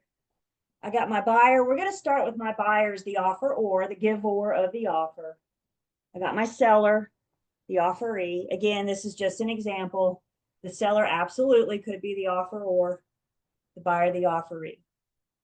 And what's in between them is the contract formation wall. And in order for this contract to form, we have to show that mutual assent, that meeting of the minds. So with a typical transaction, the buyer, the offeror, the buyer is making the offer to the seller, the offeree. The offer has been made. You filled in the blanks for them, you had them sign it, and then the offer is made to the seller. As the offeree, let's rattle these off together. As the offeree, the seller has three choices. They can accept, reject, or counter. That was kind of weak. Let's do that again. The offeree's three choices are they can accept, reject, or counter. I told you you're going to be dreaming about these things.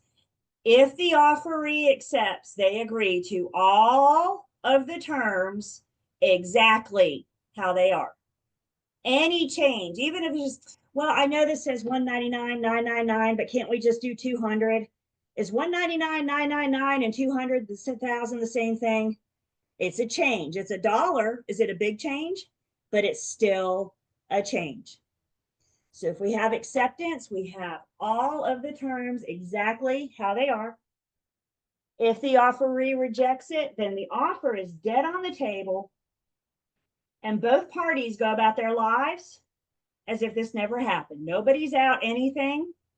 Both parties go about their lives as if this never happened. If the seller counters the offer, the first thing that happens in a counter offer is that the roles reverse. The seller becomes the offeror, making a brand new offer to the buyer. The seller in a counter offer has rejected the buyer's offer, but it's a rejection with a but. I'm good with all these terms, but this, and this. So the seller has rejected, in this case, the seller has rejected the buyer's offer. They've terminated it. And now the seller is presenting a brand new offer to the buyer. The roles reverse. So now I got the seller as the offeror, the buyer's the offeree. See why I don't want you getting bogged down with buyer and seller? Please stick with ORs and EEs here. So now the buyer has received an offer from the seller. What are the buyer's three choices? The buyer can accept it, reject it, or counter it. All offerees always have three choices. If they counter it, those roles reverse again. Every counter reverses the roles. Write that down. Every counter offer reverses the roles. The OR becomes the EE, the EE becomes the OR. So buyer made an offer to the seller countered, the roles reverse. The buyer now has three choices: accept, reject, or counter. In this case, and by the way, we haven't even brought agents into the mix yet. I'm bringing agents in just a second, but bear with me. This is just buyer and seller. So the buyer, let's say they decide to accept. When we see accept, what does that mean? When we see accept, what have they done? They have signed. Step one, the last offeree has signed or accepted the offer. Step two, communication of acceptance. The fact that this offer has been signed needs to go back to the offeree. Communication of acceptance must cross the line. Communication of acceptance must cross the line. I suggest when you guys see this on your test, it's going to be a scenario. The paragraph looks about this long at first blush, and you're going to have an offer, and we're going to go back and forth and some counter offers and that kind of thing. And at the end of this problem, I need you to see who the last offeree is that accepts, and I need you to see who the last offeror is to get that communication of acceptance. We've got to have that communication of acceptance cross the line. Doesn't that just seem right? That the person that's making the offer deserves to know that their offer has been signed, their offer has been accepted. Again, I will get you the signed contract later. That's not what I'm doing right now. Right now, I am just making the offer to a contract. So buyer makes the offer, seller counters. We have acceptance.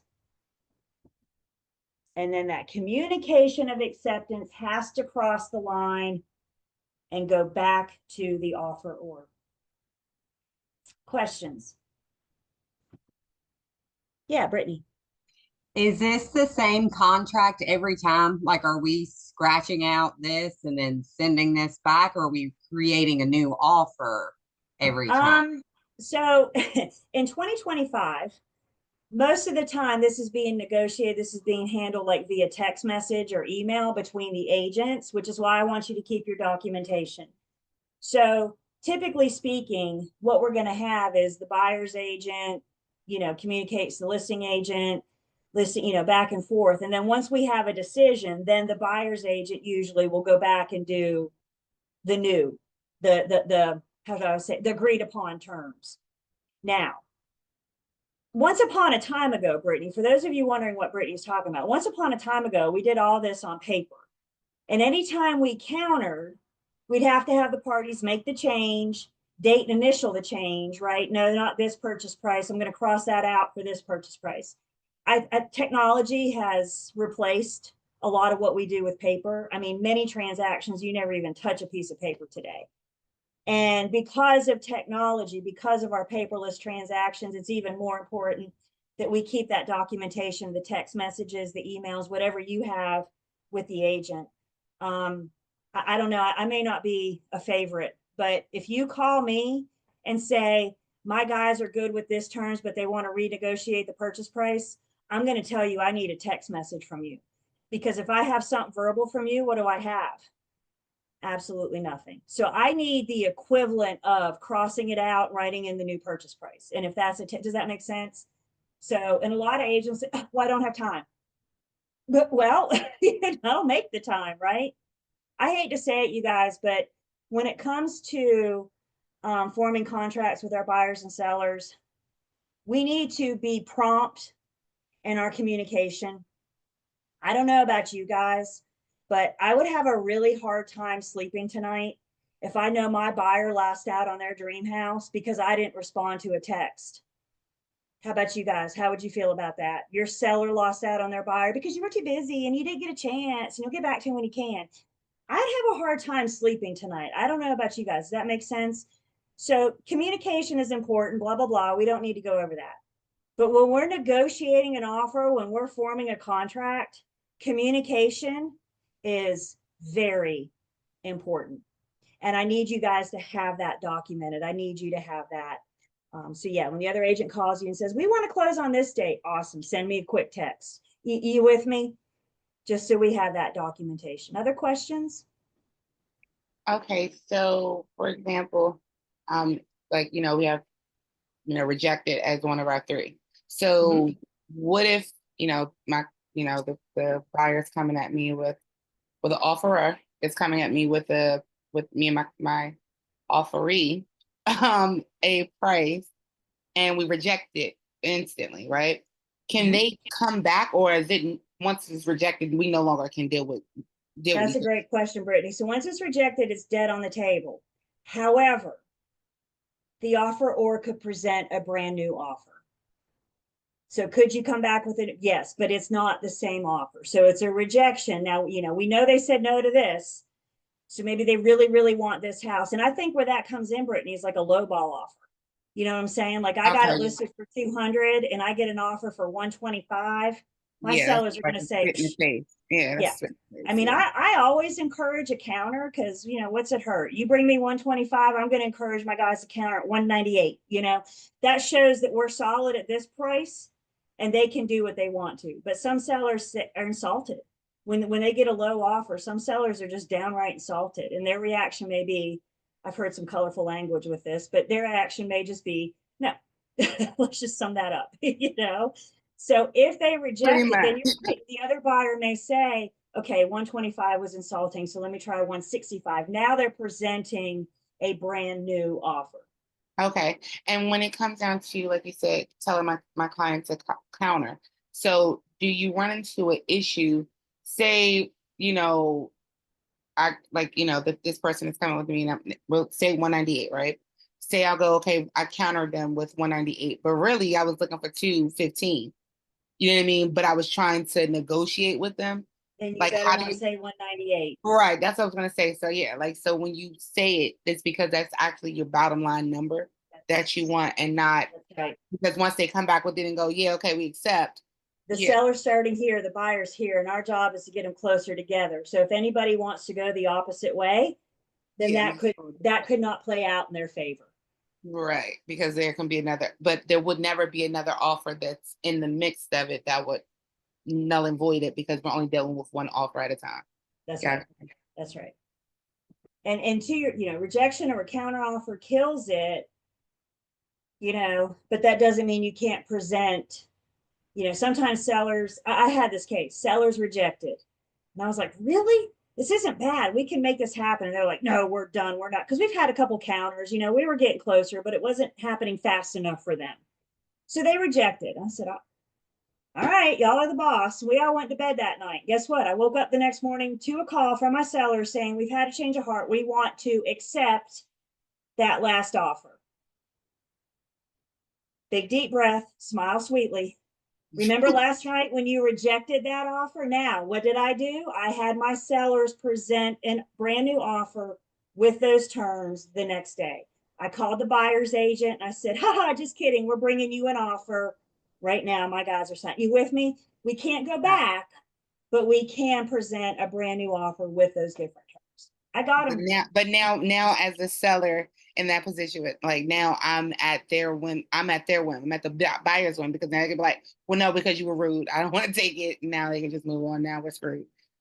Yeah. They could have decided they didn't want to work with Julie, so we're going to reject it. And then anytime Julie presents a new offer, there's no right or wrong reason for rejecting. It's just, I don't have the warm fuzzies, or this price isn't working out, or whatever. It's up to the discretion of the buyer or the seller at that point. Yep. Okay. Thank you. Of course. All right, guys, let's go ahead and take 10. When we come back, we're going to look at our contract formation wall again, but we're going to bring agents into the mix, and we're going to see how that communication of acceptance changes a little bit when you and I get involved. So let's take 10.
Welcome back.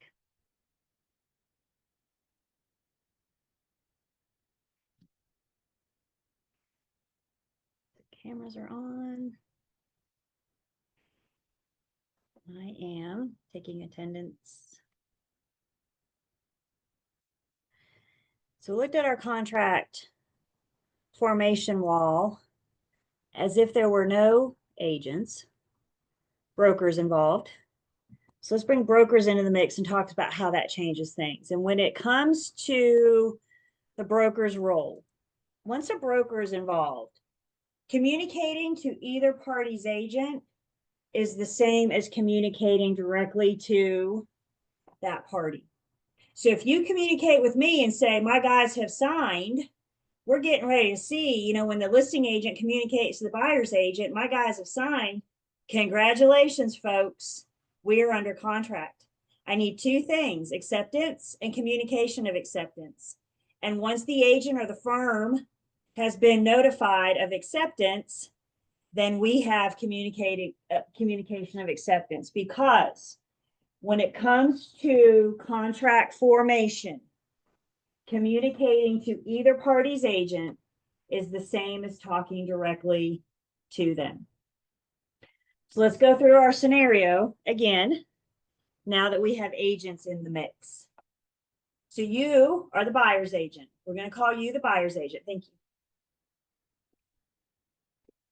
you. You, the buyer's agent, are out showing property this afternoon.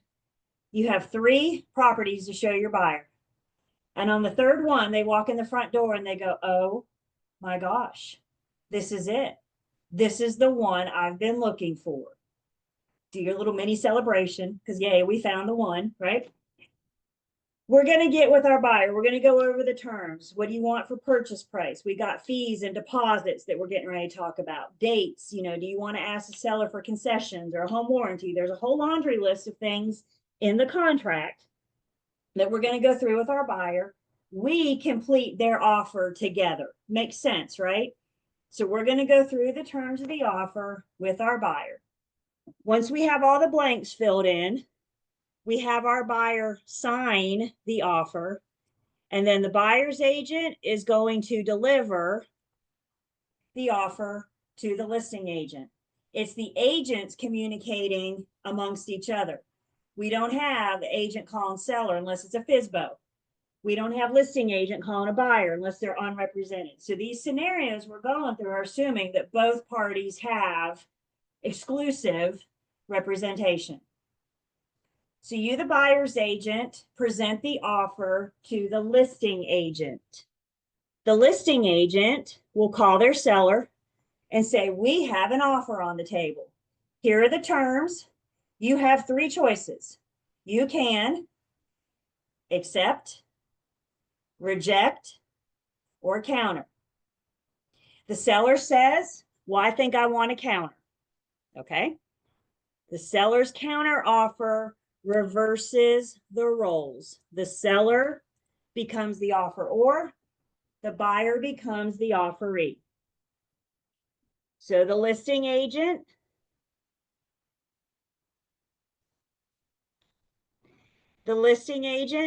communicates the counter offer to the selling agent.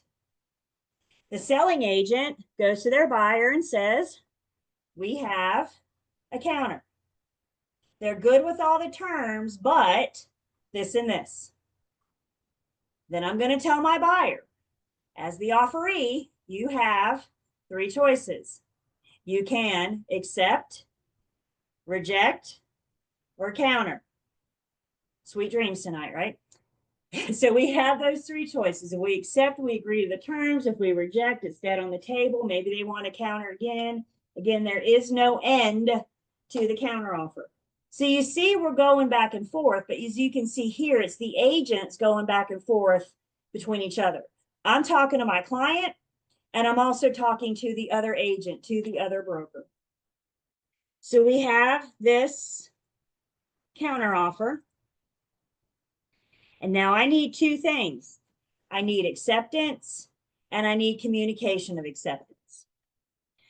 So my buyers So you have three choices: accept it, reject it, or counter it. And they say, we're going to accept, which means they agree to all those terms of that seller's counter. My buyer calls me. I can't see that. My buyer calls me and says, there. My buyer calls me and says, we have accepted. And in pre-licensing world, if they've accepted, what does that mean? It has been signed. Is everybody hearing me? So we have acceptance. Then the buyer's agent calls or faxes or texts or emails or courier pigeons the listing agent and says, my guys have accepted. Shake your head, yes or no. Are we under contract? Do we have two things? Do we have acceptance? And then have we communicated the fact to the offeror that it has been accepted? Congratulations, folks. We're under contract.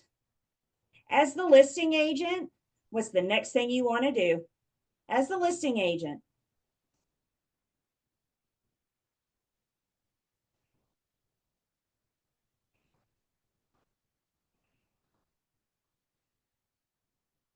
does your seller know anything about this point? Anything yet?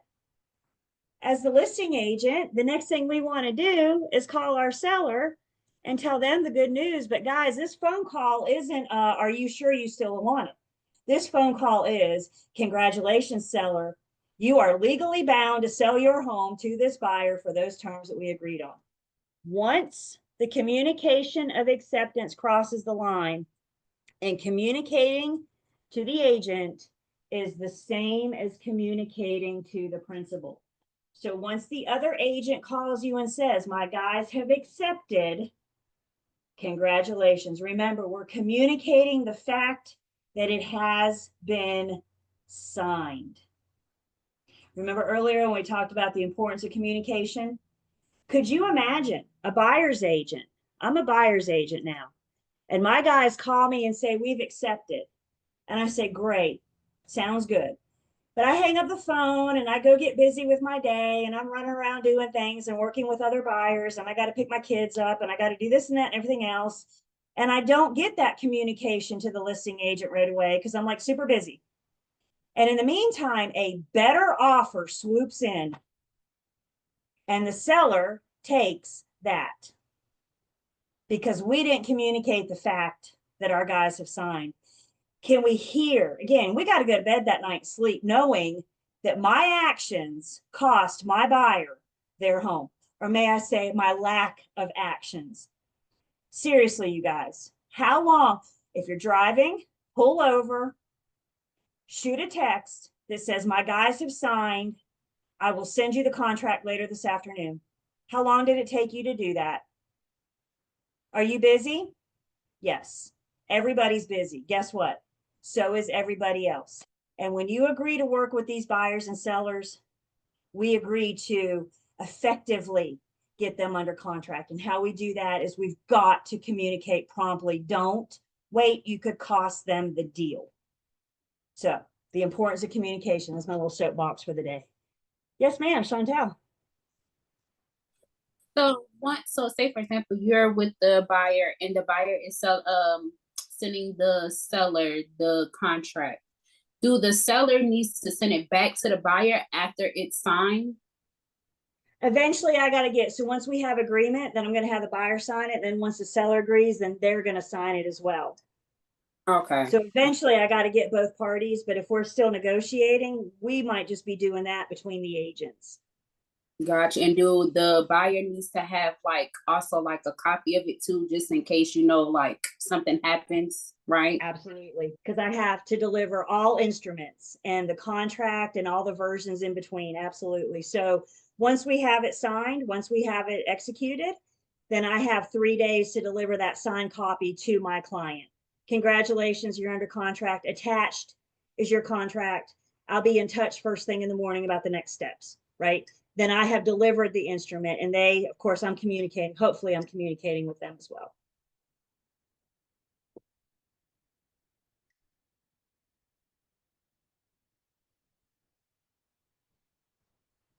I was doing an open house many, many years ago, and had a couple come in. They were real quiet, which I mean, it's fine, nothing uncommon. And they went through the home, and I said, "Do you guys have any questions about the property?" And they said, "Nah." So we're just kind of out. We're just kind of out looking. They said, "We feel a little defeated."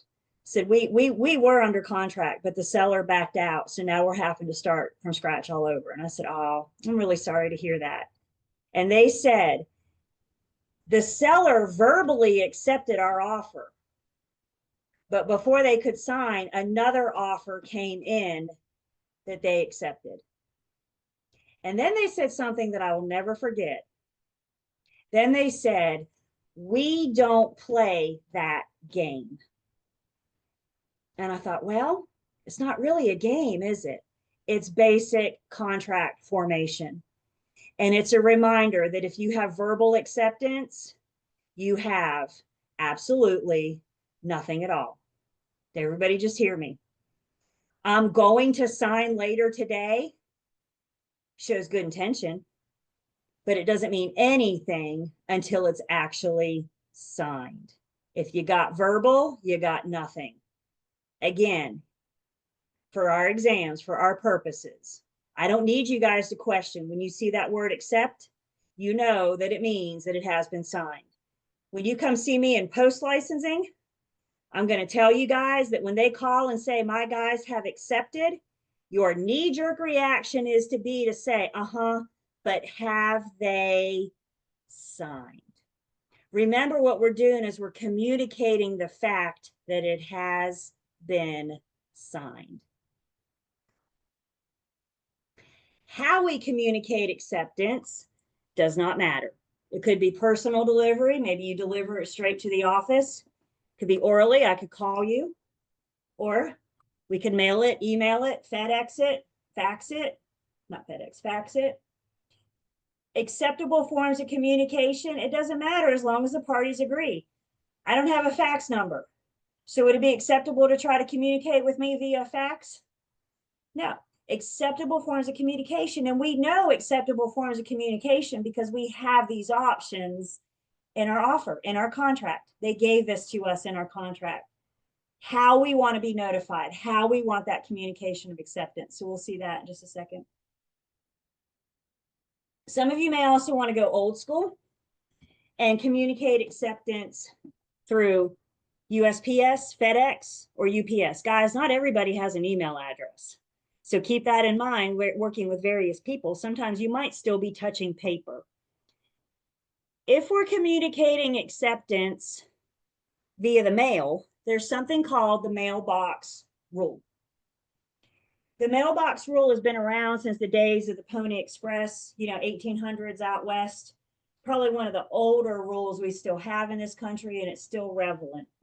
What the mailbox rule says is that communication of acceptance happens not when it's received, but when it's placed in the mailbox.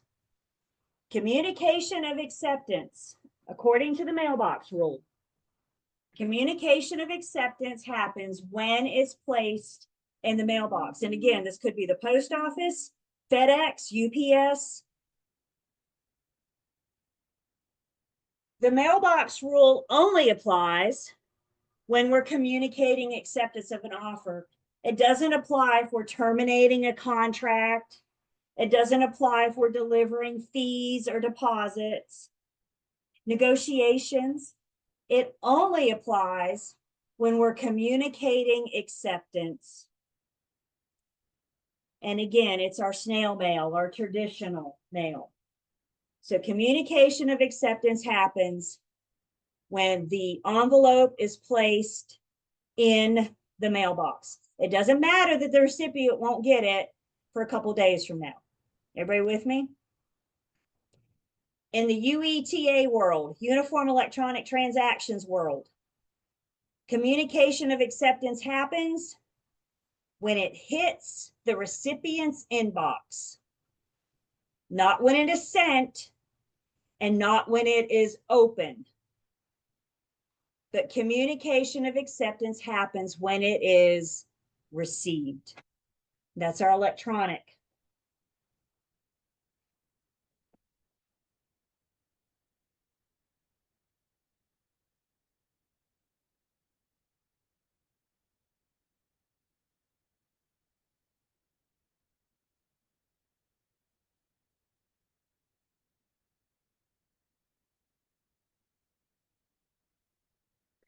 So when it comes to determining, do we have an offer? Are we under contract? I don't know where we are. What if you're multiple offers? You may not know. It may be a little bit more.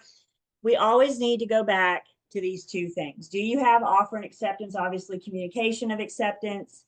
Is it in writing and signed by both parties? If you can answer yes to both questions, congratulations, we are under contract. If you answered no to either, then we are not under contract. So we got to be able to answer yes to both of those questions. We got to be able to say yes. We had offer and acceptance, and we had communication of acceptance. And I may not have it yet. Again, we're not talking about delivery of instruments. We're talking about communication of acceptance, communicating the fact that it has been signed. I'll get it to you when I get back to my office this afternoon. But that doesn't negate the fact that the moment in time that we went under contract is when I called you and said, my guys have accepted. For your exams, remember that big long paragraph you're going to get, and it's going to want to know who the last offeree is to sign and the last offeror to communicate, receive that communication of acceptance. The other thing I need you guys to pay attention to for your exams, I only need communication of acceptance to cross the line once. Everything else is a follow-up. So if my guys, I'm the buyer's agent or whatever, and my guys have accepted, and I first call the listing agent, leave them a voicemail, and then I follow up with a text, and later that afternoon, I send an email. Show me 1, 2, or 3. Which one put us under contract? Is it when I called you? Is it when I followed up with a text? Or is it later today when I sent the email? And I have you guys telling me, number 1, I need communication of acceptance to cross the line once. Everything else is a follow-up. Questions?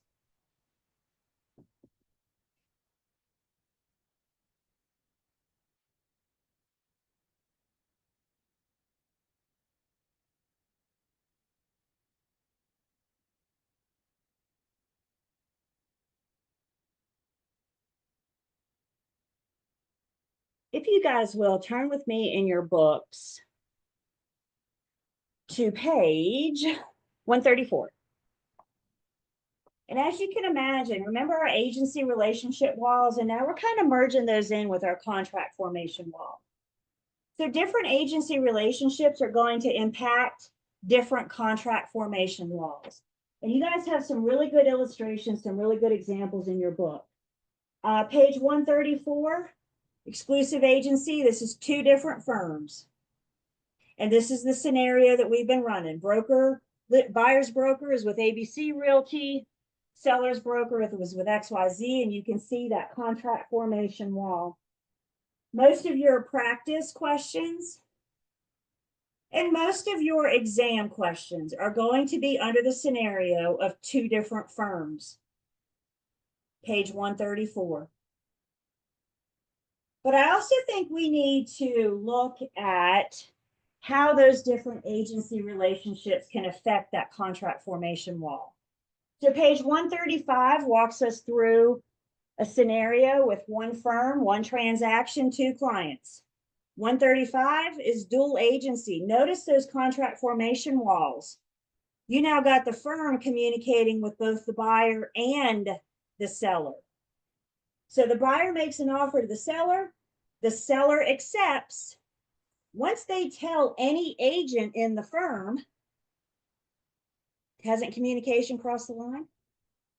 Congratulations, folks. We're under contract. Does it matter that the buyer doesn't know? Not yet. That's another step. 136, and you guys got the examples here. So I think you should make a note to go back and look at these. Because I do think I like the pictures. And I think the pictures, and I highly recommend you guys draw the pictures on your exams too, because you're going to have to walk through when the last offeree signs and communication of acceptance.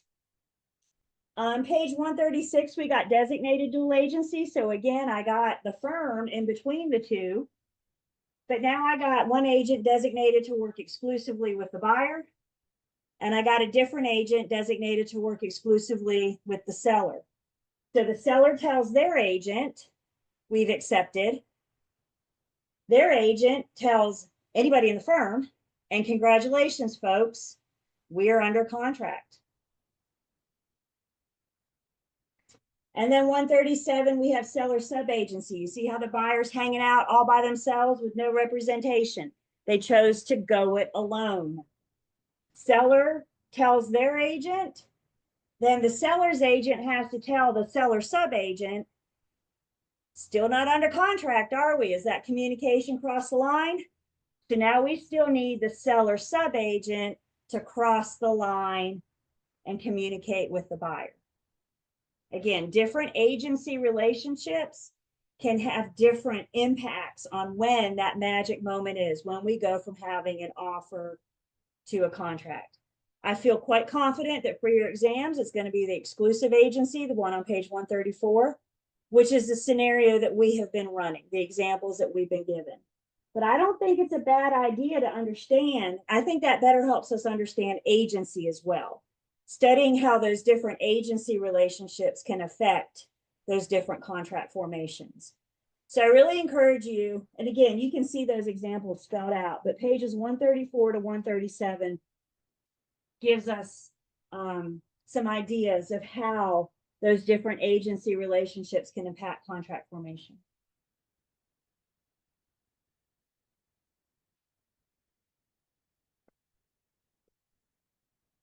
Questions?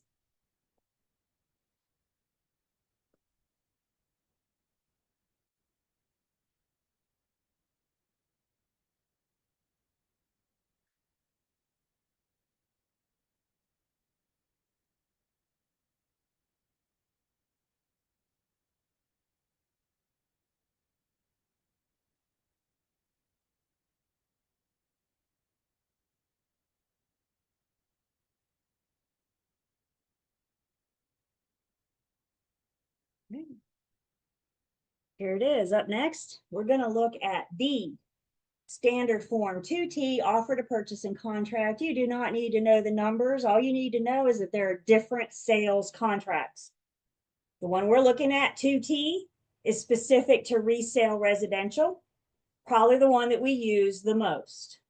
There's also a sales contract for vacant lot and land. There's also a sales contract for new construction. So different circumstances, different situations may prompt a different sales contract. Again, the one we're focusing on is 2T. You don't need to know that number. But we're focusing on 2T because that's the one that we use the most, resale residential. And then we're also going to look at some of the commonly used addenda, or not look at them. You don't have to look at the form, so we're not going to, but we do need an understanding of when we would use some of the more commonly used addenda. So the first thing we're going to do in this section is we're going to go in and look at standard form 2T, the offer to purchase and contract. You guys have this in Learn Test Pass. I've also put it in our Google Drive, because I don't know, to me, what's in Google Drive is easier to see. Like you can download it, print it, or make it big so you can see it. So to me, it's just easier to view. But you have the same thing in both Learn Test Pass Unit 8, and then you also have it in our Google Drive. Same version, same copy, whichever one is easiest for you. I've already downloaded it, so I'm going to pull it up. We're not going through the whole thing together, but we are going to talk about the highlights, some of the basic provisions. You could see test questions on questions specifically from the offer to purchase and contract. I don't expect anybody to sit down and read this thing yet. But before you present or receive the first offer on behalf of your buyer or client, you need to know what's in here. Guys, I'm going to tell you something right now. Confession time. Everybody ready? Buyers and sellers are not reading this thing. They're not. You send it to them to sign, and a minute and a half later, it's back in your inbox, signed and ready to go. Did they read 17 pages in a minute and a half? No, they're not reading this. Why? Because they trust that their broker has. They trust that their agent has their best interest. Now, every once in a while, you'll get a reader, but for the most part, they're relying on us. So we need to be familiar enough with the contract to be able to have conversations with them, to be able to explain to them what's in here and what they are not agreeing to. So first thing, check out the name. This form is dual purpose. It serves as an offer to purchase and upon acceptance becomes a legally binding contract. One form, two purposes. Other states that don't use the offer to purchase and contract, other states might use something called a letter of intent. So a letter of intent is like a bullet point. This is what I want to offer. And if we come to agreement, then we will enter into the contract. So North Carolina uses an offer to purchase and contract, whereas other states might use a letter of intent. The first provision is terms and definitions. We're going to spend the first 2.5 pages defining things.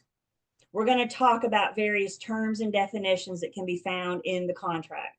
It's my opinion that the first 2.5 pages, the first provision, terms and definitions, is what we're spending our time talking to buyers and sellers about, what we're trying to get them to understand as they enter into this contract. So the first thing we have to define is, who are the parties? Who is the seller and who is the buyer? I need full legal names of all parties. Don't use nicknames. Don't Mr. and Mrs. people. They are two separate people. They need two full legal names. All the sellers that have to sign to convey and their spouses. All the buyers that are going to be on the deed. They all need to be listed out as defining who is the seller, who is the buyer, who are the parties to the contract. The next thing we're going to define is the property. And we're asked, property will or will not include a manufactured mobile home, will or will not include an off-site and or separate septic lot, boat slip, etc. So we got some information to find out, usually from the listing agent as we're completing this. You guys see that little blue note there, right? Our contract is scattered with blue notes and red warnings, and they're meant to help to draw our attention to something. So what this first blue note is saying is, if there's a manufactured home, or if there's an off-site septic lot, boat slip, etc., then we are advised to use an addendum. And not just any addendum, but our contract is very helpful in pointing out which addenda to use. So the contract helps us. When I have a need to use an addenda, it's gonna let me know. So if there's our manufactured home, if there's an off-site septic lot, etc., then we need to make sure that we add the additional provisions addendum, and that's one that we will look at or discuss. Then we're going to put the property information. So there's a street address, city, zip, county, North Carolina. And then we're going to have to put as much as we know about the legal description. In Unit 2, we said that if you're conveying property, the street address alone is not sufficient. The sales contract is a document that's used to convey property. So while the street address is helpful, it's not enough. In addition to the street address, then we need as much of the legal description as we can. And this is information that we're pulling from your county's GIS. Always a good place to start. And again, that's a future you problem. You can worry about finding GIS later. Your BIC will guide you through that, walk you through that. Fair enough? What we need to know right now is I got to get as much of the legal description. I got to get as much information as I can about the property. So we've defined the people, we've defined the property, and now the next big thing is how much. The purchase price, that first line on top, is going to be the sales price. What did the buyer and the seller agree to in the sales price? And then we have various fees and deposits. You're probably not going to have a situation where all of this is filled out, all fees and deposits, but we do have numerous situations here. Once we take the top line minus the fees and deposits, what we're left with at the bottom is the balance. We have the sales price minus our deposits, minus our fees. So now that that's been addressed, how much does this buyer have to bring for the purchase price? I'm going to come back to this in just a second because I feel like to talk about these fees and deposits, we first need to understand what these fees and deposits are. So we're defining these fees and deposits on page 2. So once we talk about something called the due diligence fee and the earnest money deposit, then we will come back to this section and fill this in. Little side note, I am a realtor, a member of the National Association of Realtors, which means I can use the forms that rock the realtor logo. Only realtors can use forms with the realtor logo. We're reminded that it was jointly approved and created by the NC Bar Association, North Carolina Association of Realtors. We are all equal housing opportunity. And then, of course, the form with the most current or the date, making sure that we're using the most current. We only see this on page 1.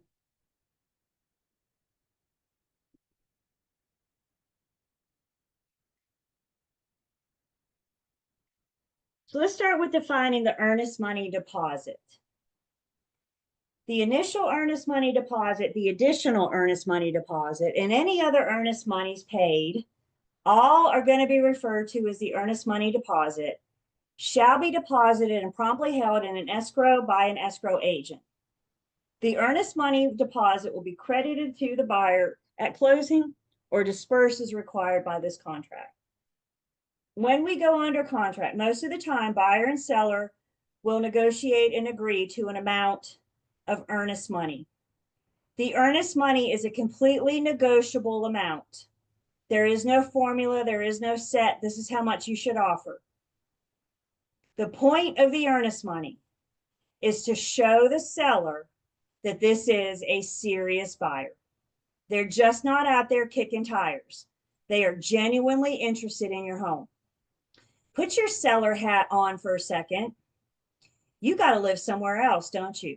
You either have to sign a lease or you have to buy a home. Doesn't the seller want some kind of reassurance before they sign a lease or a sales contract that this is a serious buyer? And if the buyer's not willing to put any skin in this game, if they're not willing to put down any deposit, I would have to question how serious they are. So the whole point of the earnest money, again, hear me, it's negotiable. And the whole point of the earnest money deposit is to show the seller that this buyer is serious. Nothing talks louder than money, does it?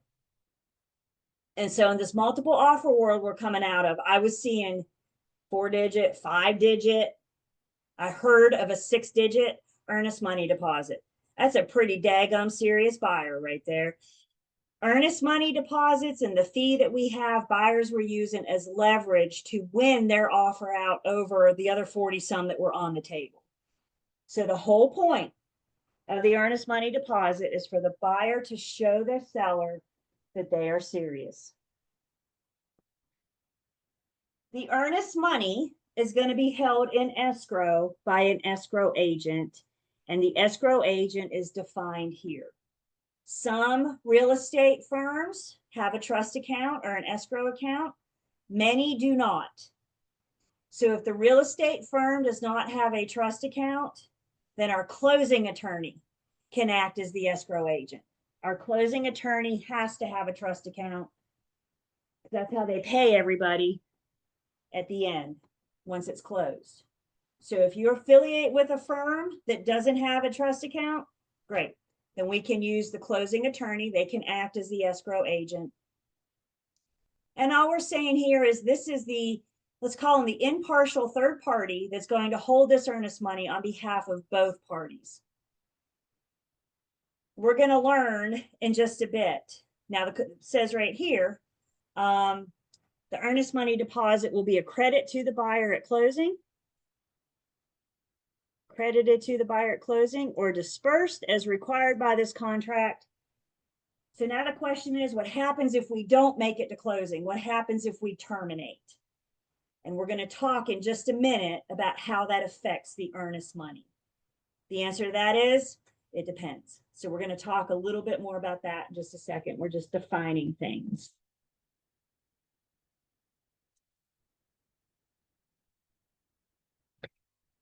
Next thing we're going to define is the effective date. The effective date is the contract date or the date of that magic moment in time that it went from being an offer to a contract. And the contract defines the effective date as the date that the last one has signed or initialed this offer, and such signing or initialed has been communicated to the party making the offer. The effective date is when we have the last offeree's acceptance and then communication of acceptance to the offeror. Most of the time, this happens on the same day. But what if we're in the throes of negotiations in the wee hours of night? You know, it might be that we get acceptance at 11:55 p.m., but we don't have communication of acceptance until tomorrow morning. What's our effective date? Is it today or is it tomorrow? Our effective date would be tomorrow. I have to have both to call it an effective date.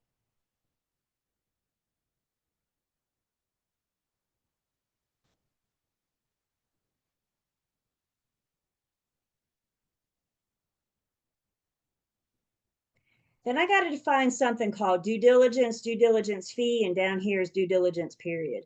So let's start with due diligence. Due diligence is the buyer's opportunity to investigate the property to decide whether the buyer in their sole discretion will proceed with or terminate this transaction. Upon agreement of the parties, the buyer has an opportunity called due diligence to learn as much about the property as they possibly can. And as long as we are still within our due diligence period, the buyer will be able to terminate. This is the buyer's opportunity to decide, now knowing what I know, do I want to terminate or proceed with this transaction? Who can remind me what caveat emptor means? Buyer beware. Buyer beware. We are a caveat emptor state. Is that necessarily fair to the buyer? Seller doesn't have to disclose much. They don't have to do anything. All they got to do is put a sign in the yard and sign, right? Is that fair to the buyer? Caveat emptor says the responsibility to learn about the property is on the buyer. So a counter or response to caveat emptor is to give the buyer the opportunity, give them the chance to learn about the property. Due diligence is when they're doing inspections, their investigations, the survey, getting loan approval. We're going to look at a laundry list of things that the buyer should consider doing during due diligence.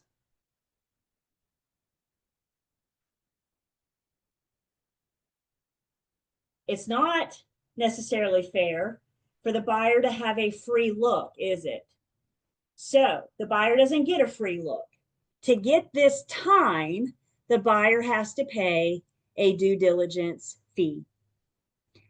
The due diligence fee is a negotiated amount, if any, paid by the buyer to the seller for the buyer's right to terminate this contract for any reason or no reason during the due diligence period.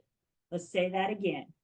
The due diligence fee is a negotiated amount, which means I don't have a formula. I'm not going to tell you if the purchase price is 500,000, then due diligence needs to be, it's completely negotiable. Seller's market, you're going to have a higher fee. Buyer's market, the fee is going to be lower. It is completely negotiable and is paid by the buyer to the seller. Once we have contract formation, the buyer gives the seller a check. And what the buyer is paying for is the right to terminate this contract for any reason or no reason during their due diligence period. The buyer could have a home inspection that reveals lots of issues, plumbing, electrical, structural, all kinds of issues. And the buyer says, I can't afford to address all this. I want something with low maintenance. I want something to move in. The buyer's now got a decision to make. Now knowing what I know about the required repairs that this property will need, do I want to proceed with or terminate this transaction? So they have a reason, too many repairs, but they could also terminate for no reason. They literally could wake up tomorrow and go, nah, I don't want this house. That is the buyer's beauty of the due diligence period. During due diligence, they can terminate for any reason or no reason. The seller, if the buyer terminates, the seller will almost always get to keep the due diligence fee because that's what the buyer paid for, is that right to terminate. And now that the buyer's terminated, they have exercised their right to terminate. So if we don't make it to closing, the seller will almost always keep the due diligence fee. If the buyer terminates within due diligence, they'll get their earnest money back. So if we terminate within due diligence, they've lost the due diligence fee, they've lost the cost of inspections, whatever they've done so far, but they've saved themselves from years of plumbing, electrical, and structural issues. That's a decision for them to make. So if the buyer terminates within due diligence, the seller will keep the due diligence fee and the buyer will get their earnest money deposit back. However, if the buyer terminates after due diligence, they are now in breach. The buyer's not in breach until after due diligence. The seller will keep the due diligence fee, and guess what? Now the seller's going to get their earnest money back. All these dates and all that time, all those dates and all that money is all negotiable. Remember, the seller starting up here, the buyer starting down here. And guys, it's not just the purchase price. It's fees, it's deposits, it's dates, it's all the points of the contract, hoping to bring them closer and closer together. So I'm going to say that again. If the buyer terminates within due diligence, the seller will keep the due diligence fee and the buyer gets their earnest money back. If the buyer terminates after due diligence, now the buyer's in breach. They've lost that right to terminate, and the seller will get both earnest money and due diligence. The other thing we have to do then, top of page 3, is define the due diligence period. It's either a period beginning on the effective date and extending through 5 p.m. on this date, or it's a period of time for X amount of days. Either way, the due diligence period has something called time is of the essence. And in contract verbiage, time of the essence is a drop dead date and time. And when it comes to due diligence, they're awfully specific. Our due diligence period is going to go through this date or X amount of date ending at 5 p.m. So if your buyer's going to terminate, we need to get the termination notice into the listing agent by 5 p.m. on their due diligence date. At 5:01, they're in breach. That's what time is of the essence mean. There's no wiggle room here, you guys. What's the date on the computer or the text or the email say? 5 o'clock, up until 5 o'clock that day, they can terminate at 5:01. If they terminate for any reason, now they're in breach. Yes, ma'am, Kai. Yeah, did you? Oh, you muted. You muted. I'm sorry. Did you say that if the buyer terminates within the due diligence period, that the buyer gets the due diligence feedback or the seller? The seller will keep the due diligence fee. Okay, and the buyer gets the earnest money. Correct. Yep. Got it. Okay, thank you. These are conversations we have to have with our buyers, right? You're going to get this fee. It's not a free look. Don't ever tell a buyer they're getting a free look because there ain't much for free, is there? Right. So they're not getting a free look, but they are getting the opportunity before they're locked in. I mean, we're under contract, but that due diligence period, and you may want to think of that due diligence period as their easy out. Once we're out of due diligence, they've lost that easy out. I saw another hand, maybe. Yeah, Haley Anna. Sorry. How long can you negotiate the due diligence period? Like as far like Yep. 2 weeks? So we got to agree what to put in here. We got to agree. Is it a date or is it a number of days? Okay. Thank you. Yep. You know, it might depend on the market. If it's the spring market and I'm super busy right now, guess what? My home inspectors are busy. My lenders are busy. My appraisers busy. My surveyors are busy, right? If it's a slow market in the middle of the winter, maybe we don't need as much time. Money, time, all of that is completely negotiable. And listen, you guys, hear me. I was where you were myself once upon a time ago. And one of the hardest things for me was this stuff is negotiable. Can't you just give me a formula? Can't you give me some kind of idea of what to put in there for due diligence, what to put in there for earnest money? And the answer is no, because it's negotiable between the parties. Every transaction, every buyer and every seller are a little bit different. When it comes to the fees, let me tell you how helpful the real estate commission is. Y'all want to know what they say? With our fee and deposit, it's what the buyer is willing to offer and the seller is willing to accept. Gee, thanks. It's completely negotiable. So let me ask you guys this. Buyer offers 0 in due diligence and the seller accepts it. Guess what?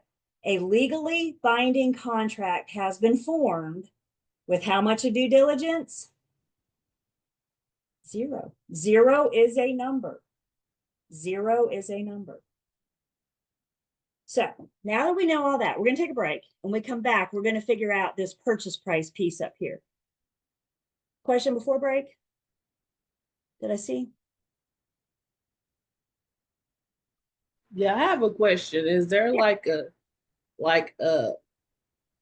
time frame that can't do like due diligence? Like it can't go exceed the time frame? We could have due diligence for an hour. We could have due diligence for a year. It's whatever the parties agree to. Okay. All right, let's take 10. We come back, we'll fill in this purchase price piece now that we've defined some things. So let's take 10.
Welcome back.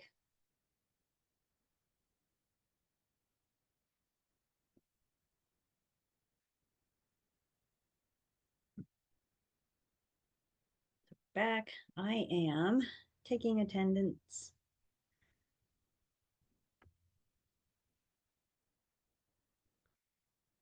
Back into our contract, I could come back up to page 1.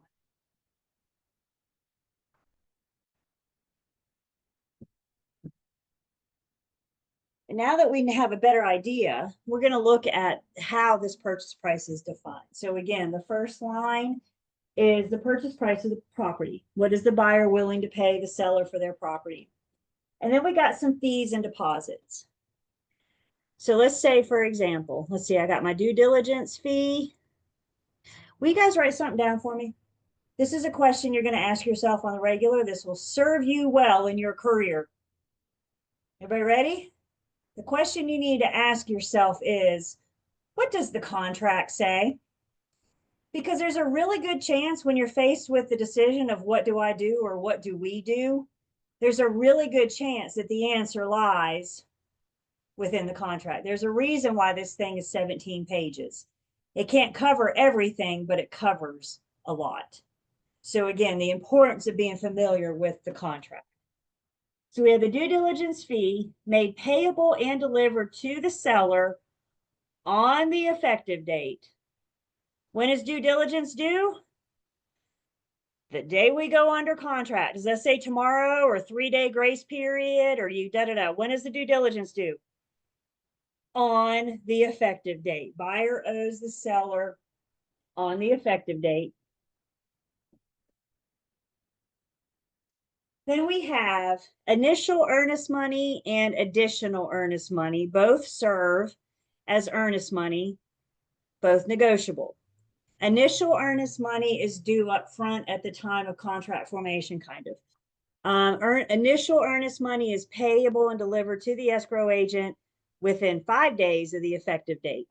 So when is the initial earnest money due? Within 5 days. Again, what does the contract say? Aren't all of our questions to our answers in here? So for future you in the real world, that's a question you need to ask yourself on the regular. Fair enough? All right. So I got initial earnest money due within 5 days of the effective date. And then it might be that we negotiate again, it's all negotiable. Maybe we have all initial and no additional. Maybe we have all additional and no initial. Maybe we have some initial and additional. It's however the parties can agree to work out that earnest money deposit. And if we do have additional, it's made payable and delivered to the escrow agent no later than 5 p.m. on this date. And here's another, time is of the essence. So if additional earnest money is delivered after 5:01 on that date, then the seller may have the option to terminate. That time is of the essence is a drop dead date and time. So when is additional due? 5 p.m. on, and maybe that date is next Friday when your buyer gets paid. Maybe that date is after due diligence. That date is completely negotiable. The other lines we have here, we talked about an assumption. If the buyer is going to assume the seller's loan, there's going to be a deposit. And again, it's going to reference me to the addenda that I use, the loan assumption addendum. If we're dealing with seller financing, I got a form for that. There's going to be a deposit. And if it's new construction, we're going to have a building deposit. And oh yeah, I got a form for that. So again, I don't know if you've picked up on this yet or not, but I'm a pretty big fan of our contract. I think as far as contracts go, it's well laid out. It's well thought out once we get familiar with it. And one thing I like a whole lot about our contract is when the need to use an addenda comes up, it tells me. I don't have to question it. I don't have to guess it. It tells me. So you guys, please use the contract to your advantage. That's why this stuff is here, is to help us. So all these deposits of fee, again, I've never seen a situation where every single one of these lines is used. If you ever find yourself in that situation somewhere down the road, I'm begging you to call me because I got a lot of questions right?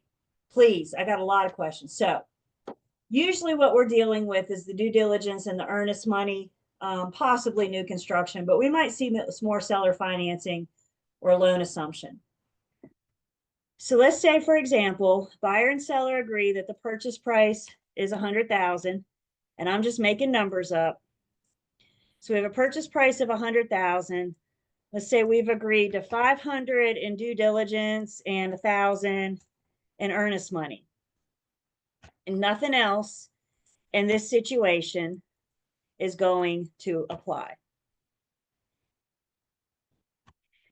So now this last line, then I have 100,000 minus due diligence minus earnest money. So now this last line, I didn't look at minus 500 minus. So now we have the purchase price minus all of our fees and deposits. So now the balance due from the buyer at settlement is going to be $98,500. If our buyer makes it to closing, think of both of these as a deposit. It's money that they're putting down ahead of time if they make it to closing. If they don't make it to closing, then we have monies to deal with either party's breach, buyer or seller breach. And we're going to see the remedies for breach that's spelled out later in our contract. So if we make it to closing, and this is important, if we make it to closing, the due diligence fee and the earnest money will be a credit to the buyer, meaning they've already paid these things once. They don't owe it again. Now they only owe $98,500. If we terminate within due diligence, the seller's going to keep that $500. That's what the buyer paid for, is that right to terminate. So if we terminate within due diligence, that seller will keep the $500 and our buyer will get their $1,000 back.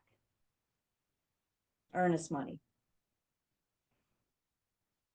If we terminate after due diligence, the seller will keep the 500 due diligence, and now the seller is going to get that $1,000 earnest money. If you haven't written it down yet, the buyer's not in breach until after due diligence. Because during due diligence is their right to terminate for any reason or no reason. The buyer gets a look. It's not a free look. It shouldn't be a free look, but the buyer gets a look. They get the opportunity to learn about the property. Since the seller doesn't have to tell them anything, don't they deserve an opportunity to learn? And the due diligence period is their opportunity. Questions?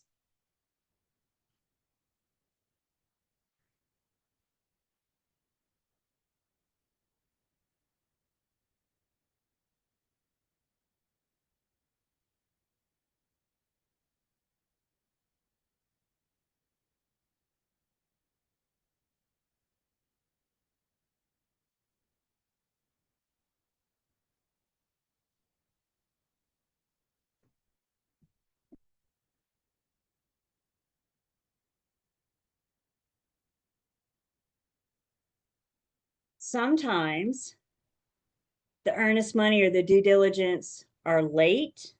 When are they due? Well, the due diligence is due on the effective date, earnest money within 5 days. So what if they're not delivered on time?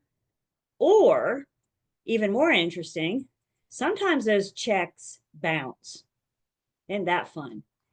So this paragraph right here is addressing what happens if the due diligence is late, if the earnest money's late, or if either check bounces. In that event, the seller gives the buyer written notice, and upon that written notice, the buyer has 1 banking day to deliver the earnest money or the due diligence. And if they do not, the seller shall have the right to terminate. So what if the due diligence isn't delivered on the effective date? What if the earnest money is delivered late? The seller, the key here, the seller's got to give written notice. And guess what? We got a form for that. An email will suffice, but hey, if you can use a form, a fancy form, why not, right? So we got a form for that. Hey, your due diligence was late. You have officially been noticed that you have 1 banking day to deliver those funds. And if not, then the seller has the right to terminate.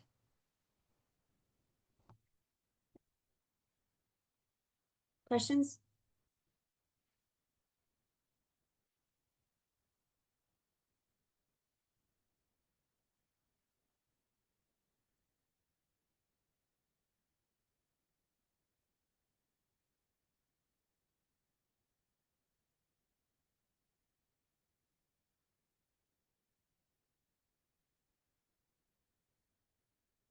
Back to page 3, still defining things. Now we're going to define settlement, settlement date, and closing. First off, I have a confession. You guys ready for my confession? In all my years, I have never been to closing. Guess what? If you ever bought or sold a home, you've never been to closing either. We all call it closing, but that's not accurate. Once you guys get licensed in the real world, you're going to call it closing too. But until then, I need you to know that that's not accurate. What you and I call closing is actually settlement. Tell a buyer you're going to settlement tomorrow, and they're going to be like, what's that now? So you will adopt it. You will call it closing as well, I promise. But in the meantime, we got to see that there's a difference. So settlement versus closing.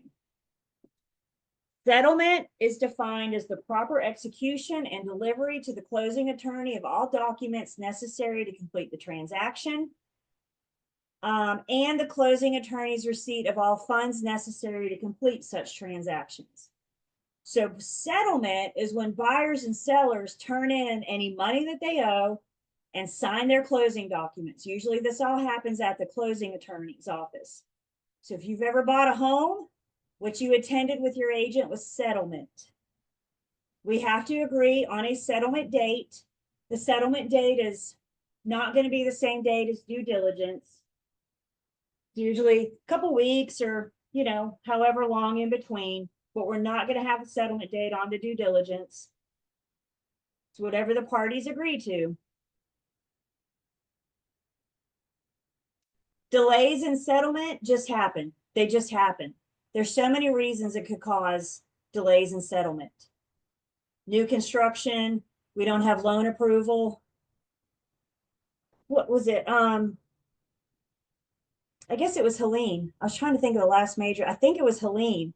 But we had lenders up in the high country that didn't have power, that couldn't approve loans.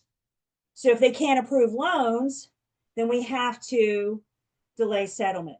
Guys, delays in settlement are so common that we actually have a built-in provision for delay in settlement in our contract, paragraph 12, that gives the parties a 7-day delay.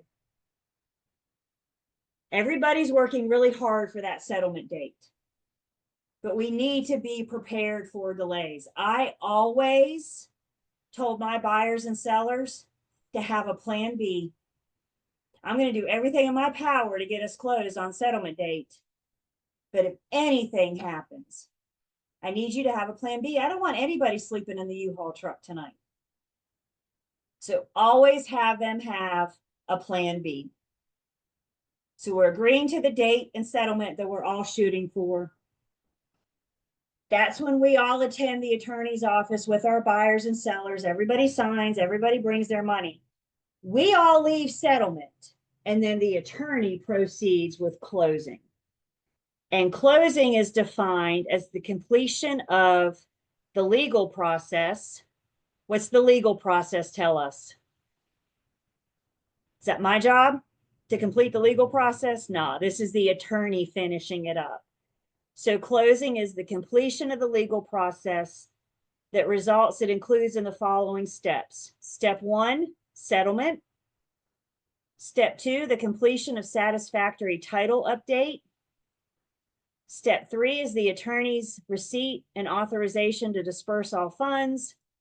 And then the last step recordation of the brand new deed in the Register of Deeds. The last step is to record the buyer's new deed. And then, and only then, is it a done deal. So when you and I go to settlement with our buyers and sellers, we're a step closer, but it's still not a done deal. Buyers should not be getting keys at settlement, because at settlement, it's still not their property.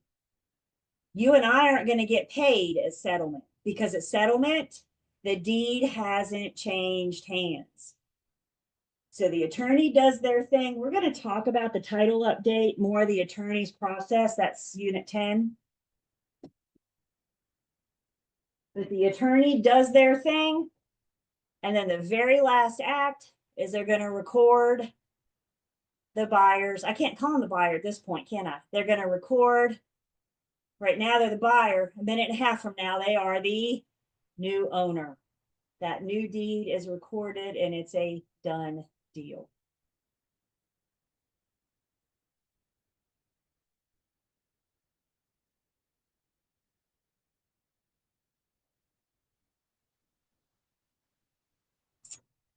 Questions on the differences of settlement versus closing?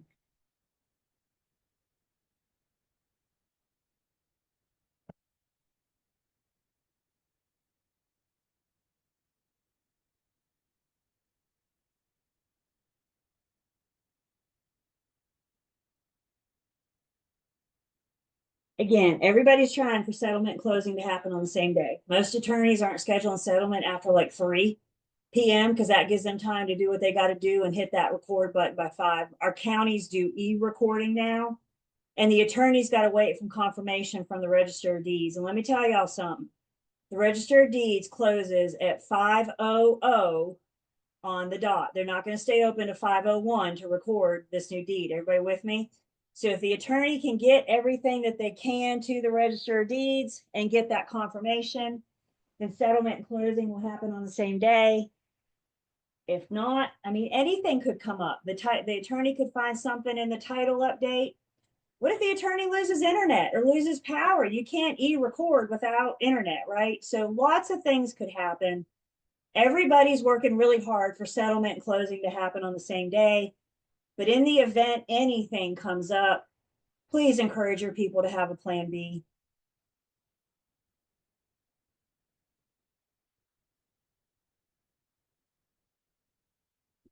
This big red warning is letting everybody know, as a good reminder to me and you, that the North Carolina State Bar has determined the acts of closing should be performed by a closing attorney, not by the broker.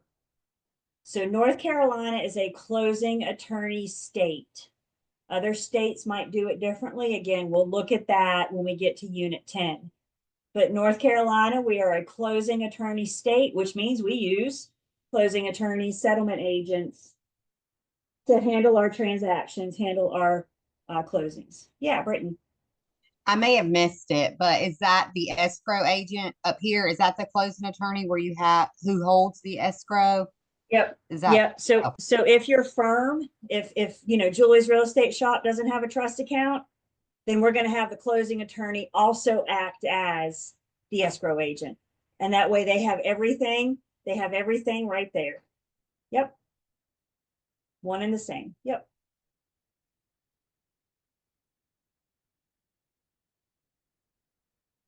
One more thing to define special assessments, and you and I have defined special assessments. Charge against a government or an HOA to improve the property. So maybe, street lights, new roofs on the condo complex, whatever. Right now, all we're doing is defining what a special assessment is. That blue note's telling us we're going to see each party's respective responsibilities for special assessments in just a bit.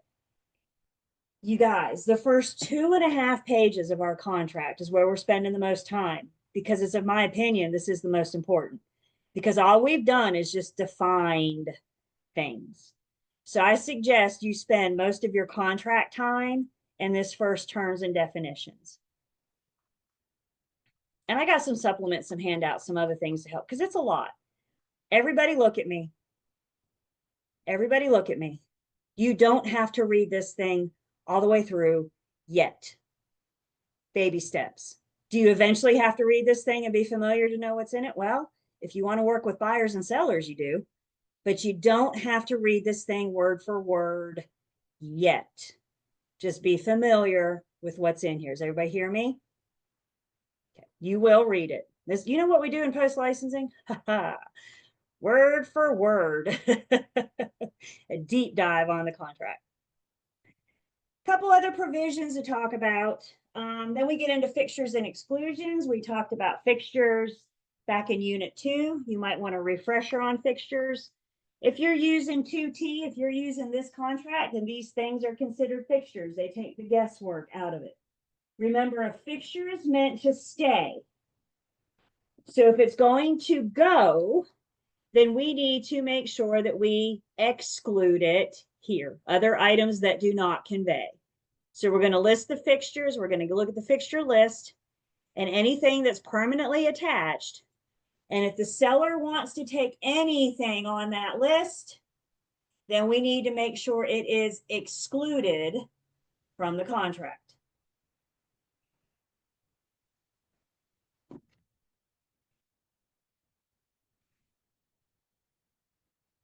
The opposite of fixtures, personal property.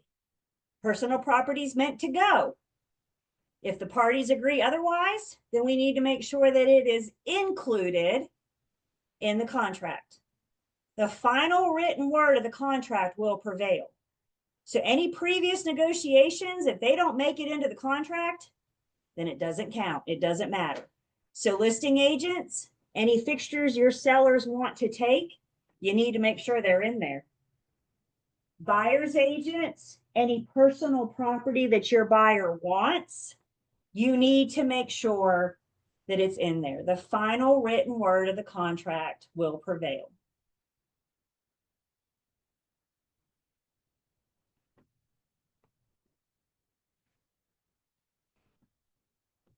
Buyer's agents, you may want to make a note. Provisions 4, 5, and 6 are all about your buyers. So buyer's agents, when you're talking to your buyers about what's in the contract, outside of the terms and definitions, fixtures, and personal properties, a big point to your buyers is 4, 5, and 6. So in 4, we're going to talk to the buyer about their due diligence process. Buyers strongly encouraged to conduct due diligence during the due diligence period. If they're not satisfied with the results, buyer should terminate prior to the expiration of the due diligence period. Remember, during due diligence, they can terminate for any reason or no reason at all. So if they're not feeling like we're going to get loan approval, or if they're not satisfied with the home inspection or the radon test, this big red warning is encouraging them to have those tests. And if you're not satisfied, terminate within due diligence so we can get you your earnest money back. The buyer can always ask for more time. We can always ask, but the seller is not obligated to grant an extension. So we're in due diligence and your buyer says, man, I wish I had 3 more days. Can you get me 3 more days? Well, I'm going to pick up the phone and call and ask, but the seller's not required to give us an extension. Buyer can continue to investigate after the due diligence period.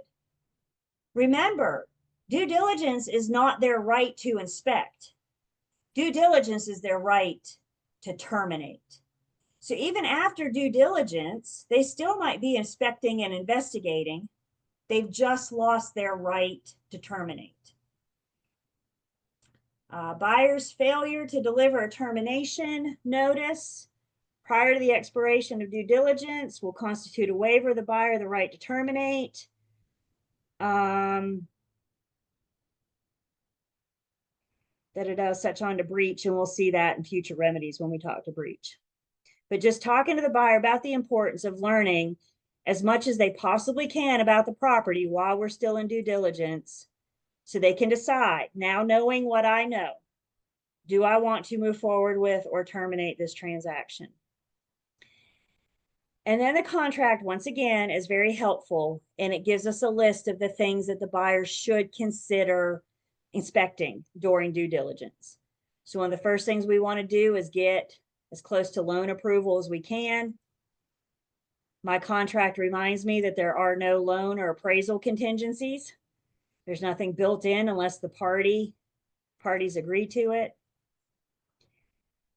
Investigating the property. Here's our home inspection, our pest inspection, whatever other inspections, reviewing documents that are in an HOA, securing insurance, ordering the appraisal, having a survey done. Is it in a flood zone? What are the utilities? Are the streets public or private? Most of these things we've talked about. We're going to see this list again when we get to chapter 11.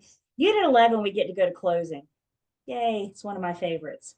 So we're going to see this list again. And what I need us to understand, special assessments.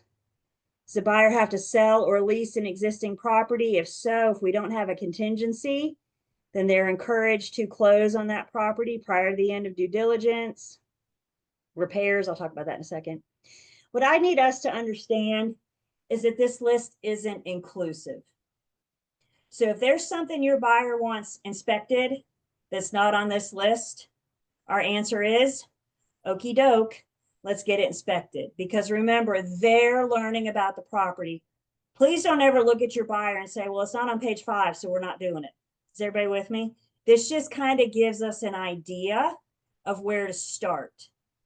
If the home inspector thinks that we should have the HVAC guy in, then that would be another inspection, the electrician, the plumber, that kind of thing. So this just kind of gets us started. This is an idea of what the buyer may want to consider having inspected during their due diligence to learn about the property. Remember we said all properties in North Carolina are as is? Here it is. The parties agree, unless the parties agree otherwise, this property is being sold in its current condition. Isn't that just a nice way of saying as is? The seller doesn't have to fix anything. They don't even have to engage in negotiations for repairs. They may, but they're not required to. I think this is something that we need to make sure our buyers understand. I can present this list of repair suggestions, repair requests to the seller, but they're under no obligation to fix anything. And if you have a laundry list of things that your buyer wants your seller to do and your seller says, no, I'm not fixing anything, I'm not even changing a light bulb for you. If they say no, your buyer has a decision to make. Now, knowing what I know, do I want to proceed with or terminate this transaction? I now know all the problems because I did my inspections and investigations during due diligence. And I also know the seller's not willing to fix anything. So now knowing what I know, does the buyer want to proceed with or terminate?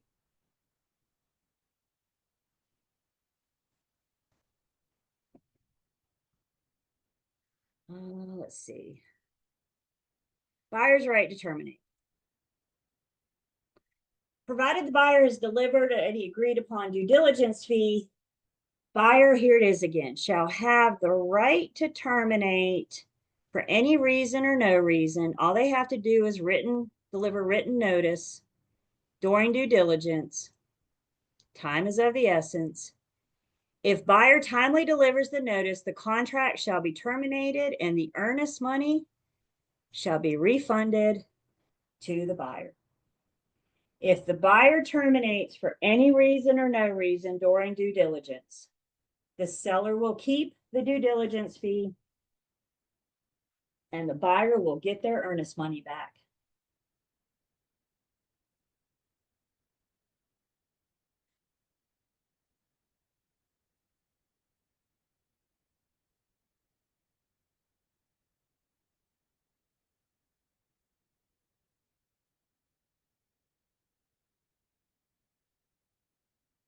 This is another good one.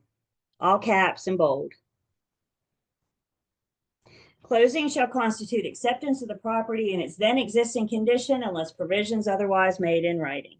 Your buyer needs to understand that once they sign, the house and all its problems are yours.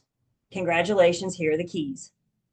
Once we sign, you guys, it's a done deal. Buying a house, it's not like you have a 60-day return policy. Once that deed changes hands, guess what? It is your property. And the buyers that chose not to do their inspections or investigations are going to learn a whole lot about the property once they move in, right? So we're always encouraging them, always talking to them about the importance of learning about the property before they close. This sentence is also a good reminder of why the final walkthrough is so important. We want to do the final walkthrough with our buyer, like on our way to the settlement agent's office, on our way to the closing or settlement table. Because if we see things with this property at the final walkthrough, maybe we've never seen this home vacant. This is the first time we're seeing it vacant on our way to the attorney's office. And we walk in this room and we realize the whole reason there are 2 pictures here is to hide 2 really big holes. Your buyer's going to look at you and say, oh, there's holes in the wall. What should I do? You got 2 choices. You either go and sign and accept the property in its current condition, or you don't. Don't tell your buyer to sign and then we'll figure it out. We got to figure it out before they sign. Everybody with me? Because once they sign, you've accepted the property in its then current condition. And again, if your buyers are hanging out in the U-Haul truck, they may feel like they have no other choice but to sign and accept the property with the holes. Things come up in the final walkthrough. I can't tell anybody what to do, but I can tell them if there are issues, let's work them out with the seller before we sign. Please don't ever look at them and say, oh, just sign and then we'll figure it out. What does the contract say? Questions on that, comments?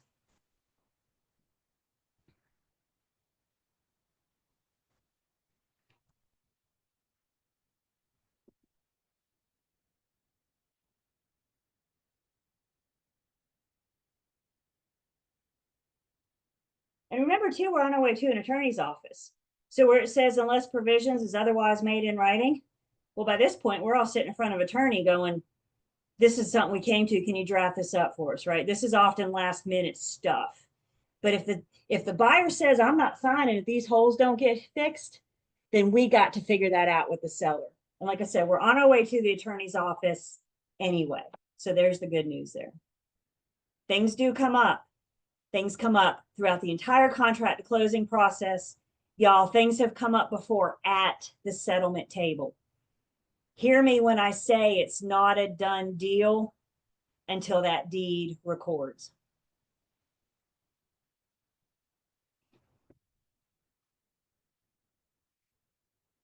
Five is buyer representations, things that they should be telling the seller that the seller should rely on. So what's the big thing the seller cares about?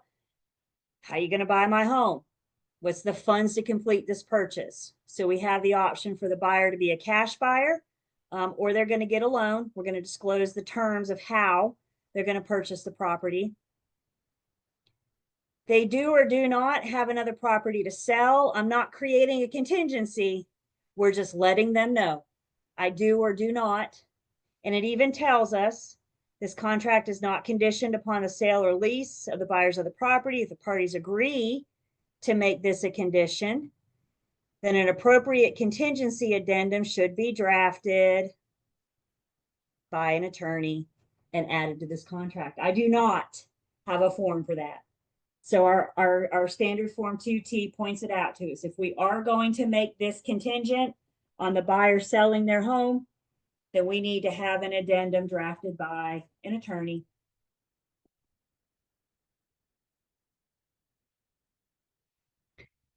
The buyer has to represent to the seller that they have or have not received the seller disclosures.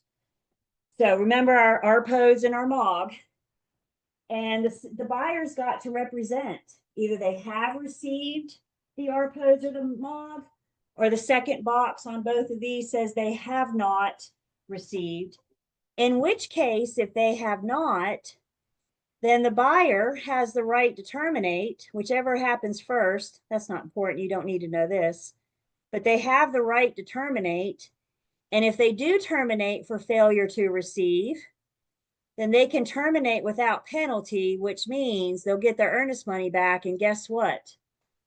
This is one time that they would get their due diligence fee back. It's rare that the seller has to give up the due diligence fee, but failure to provide seller disclosures within this timeline, 3 calendar days upon the effective date or contract or receipt, the buyer may terminate. They'll get their earnest money back, and now they're getting their due diligence back. Listing agents, see why we want to make sure our sellers provide us as ARPOs and MOG. Let's just get them at the time we list, so that way we have them. And you can threaten your sellers with this. Some sellers like to drag their feet and say, oh, I'll get to it when I can. Let's get to it now. I don't know when an offer's coming. It might come this afternoon, it might come next week. But whenever an offer does come, I want to be able to have the ARPOs and the MOG. I don't want to give the buyer an out.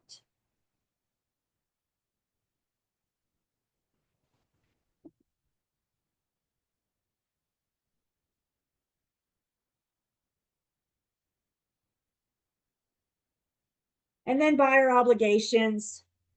Responsibility for special assessments. The buyer's responsible for any special assessments that are confirmed after closing. The buyer's responsible. So you might have proposed special assessments where they're on the table for negotiation. But if they are confirmed after closing,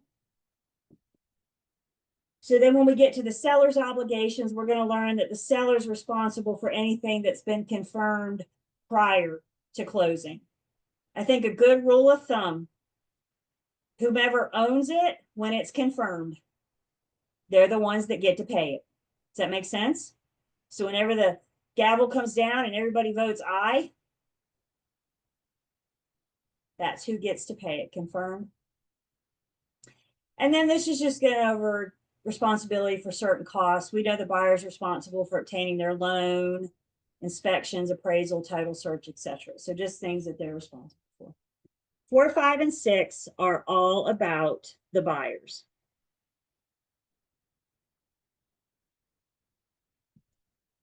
Which means listing agents, 7 and 8 are all about your sellers.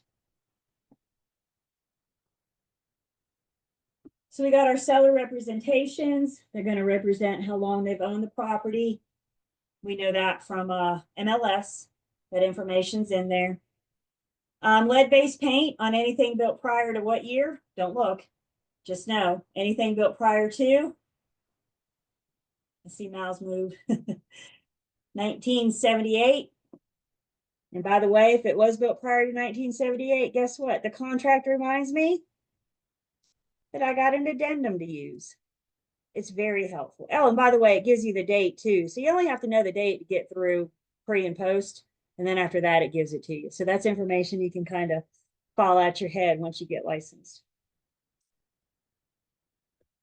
Owners Association, if it's in an HOA, the seller is going to represent, one, that it's in an HOA, and two, what do the dues cover? That's a common question, right? If I'm paying HOA dues, what do those cover?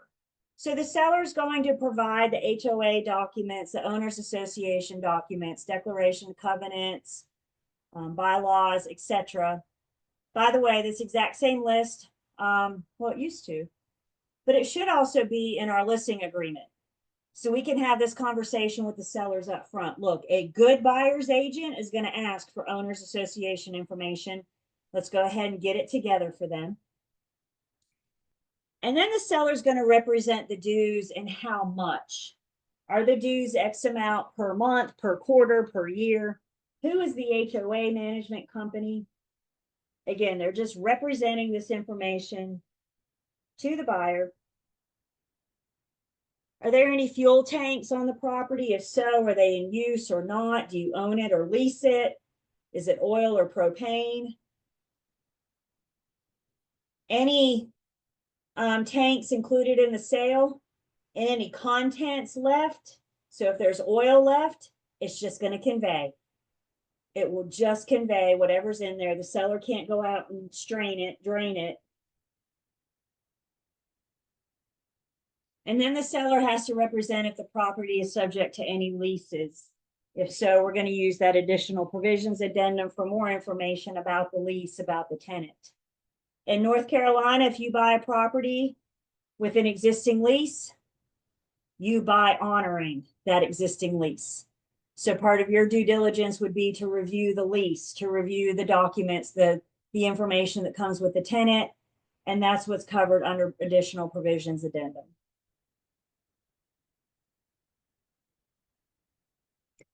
Seller's obligations, they pretty much have one major responsibility: to provide clear marketable title. That is the seller's number one obligation, to provide clear marketable title. And if they cannot do that, then they are in breach. So going over those details again, access to the property, now that we're under contract, the seller has to allow the buyers, inspectors, and investigators on the property. You can't deny the home inspector. You can't short the buyer from their opportunity to investigate. So they have to allow reasonable access to the property for the inspectors, investigators, appraisers, etc. Seller's going to remove personal property and garbage and debris.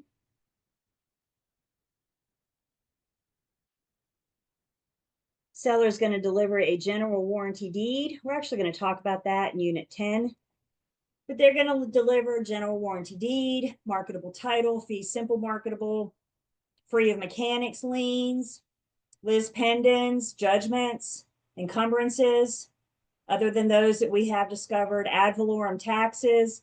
Those are a whole bunch of words from Unit 2, right? There's easement. And the whole reason we did Unit 2 was for those words so we could better interpret, better understand our sales contract.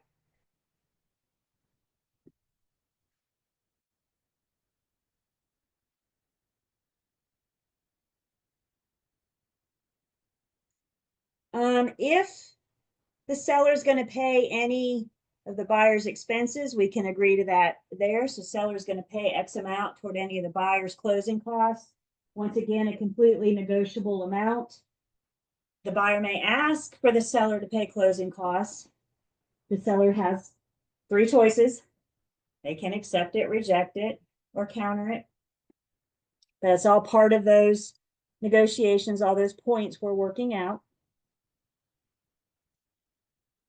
Here's our special assessments. The seller was the owner when they are approved. So the seller's responsible for paying anything off, those special assessments. Anything that was confirmed before settlement will be the seller's responsibility.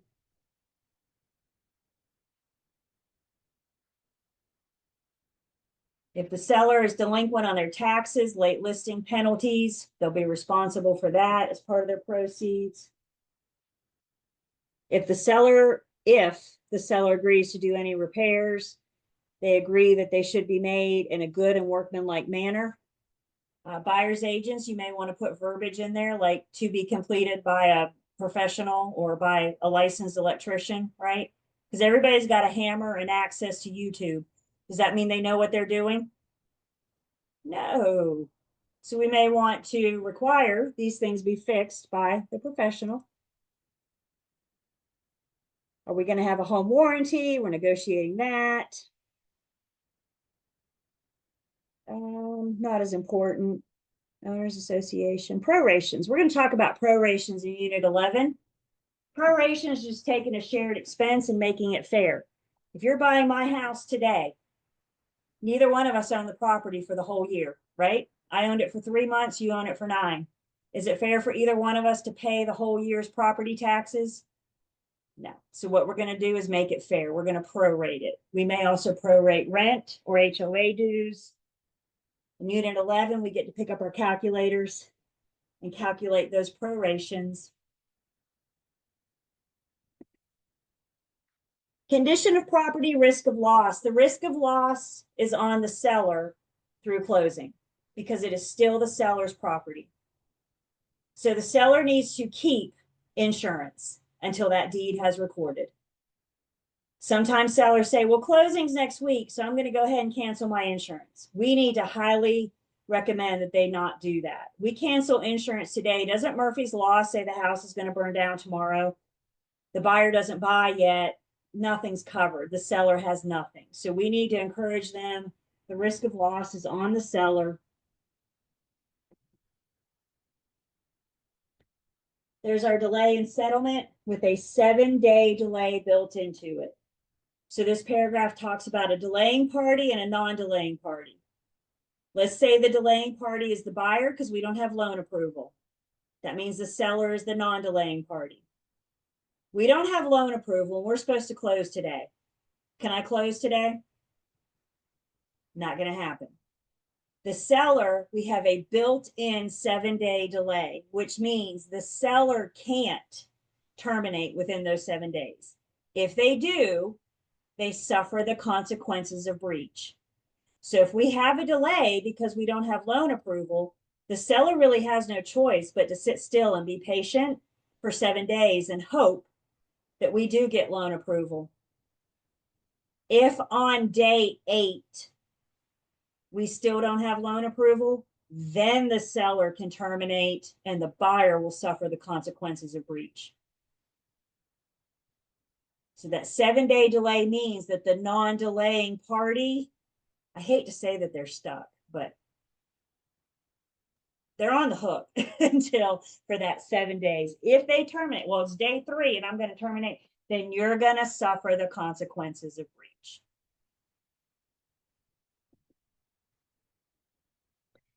Possession, including all means of access to the property. So keys, garage door openers, etc., shall be delivered when? Upon closing. What does the contract say? When do we give the buyer their keys?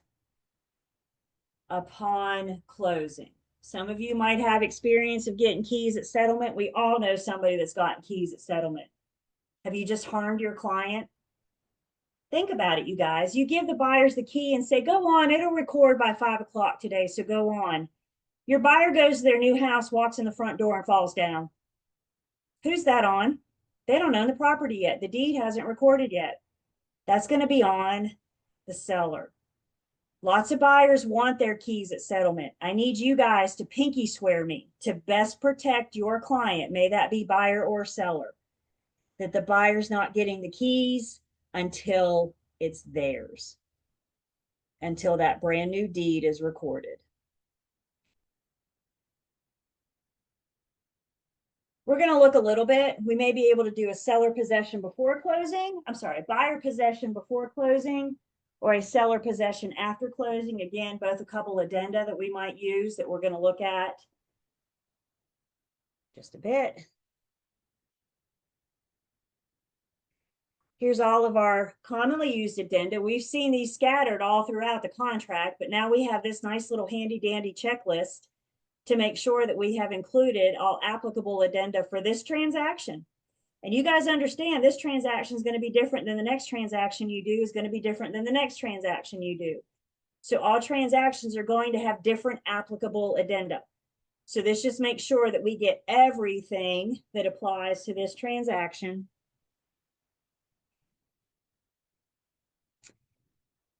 Then a lot of this stuff is boilerplate. I'm going to skip most of it. I do like to point this out in case somebody was rolling their eyes and wondering what Julie was talking about. What's that say?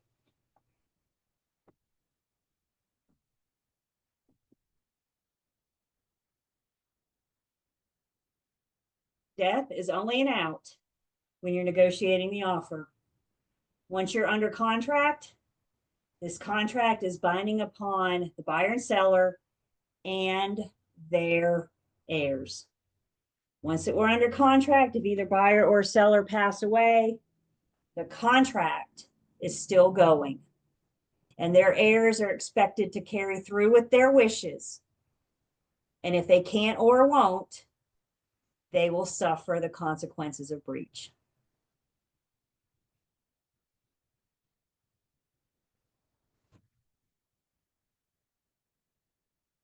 I always get a lot of weird looks with that. You mean if I die, I'm still in the contract? Well, no, but your heirs are. That's how that works.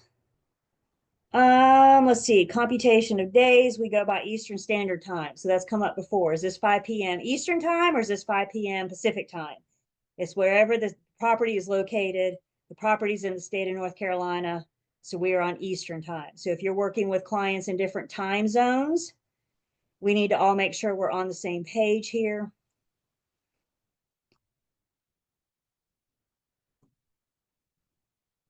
Questions? I know this is not the most exciting thing, but you know what's a big part of residential real estate sales? Any sales? The contract. All right, let's take our last break. When we come back, we're going to look at remedies, spells out remedies by both parties. So let's take 10.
Back for the last hour.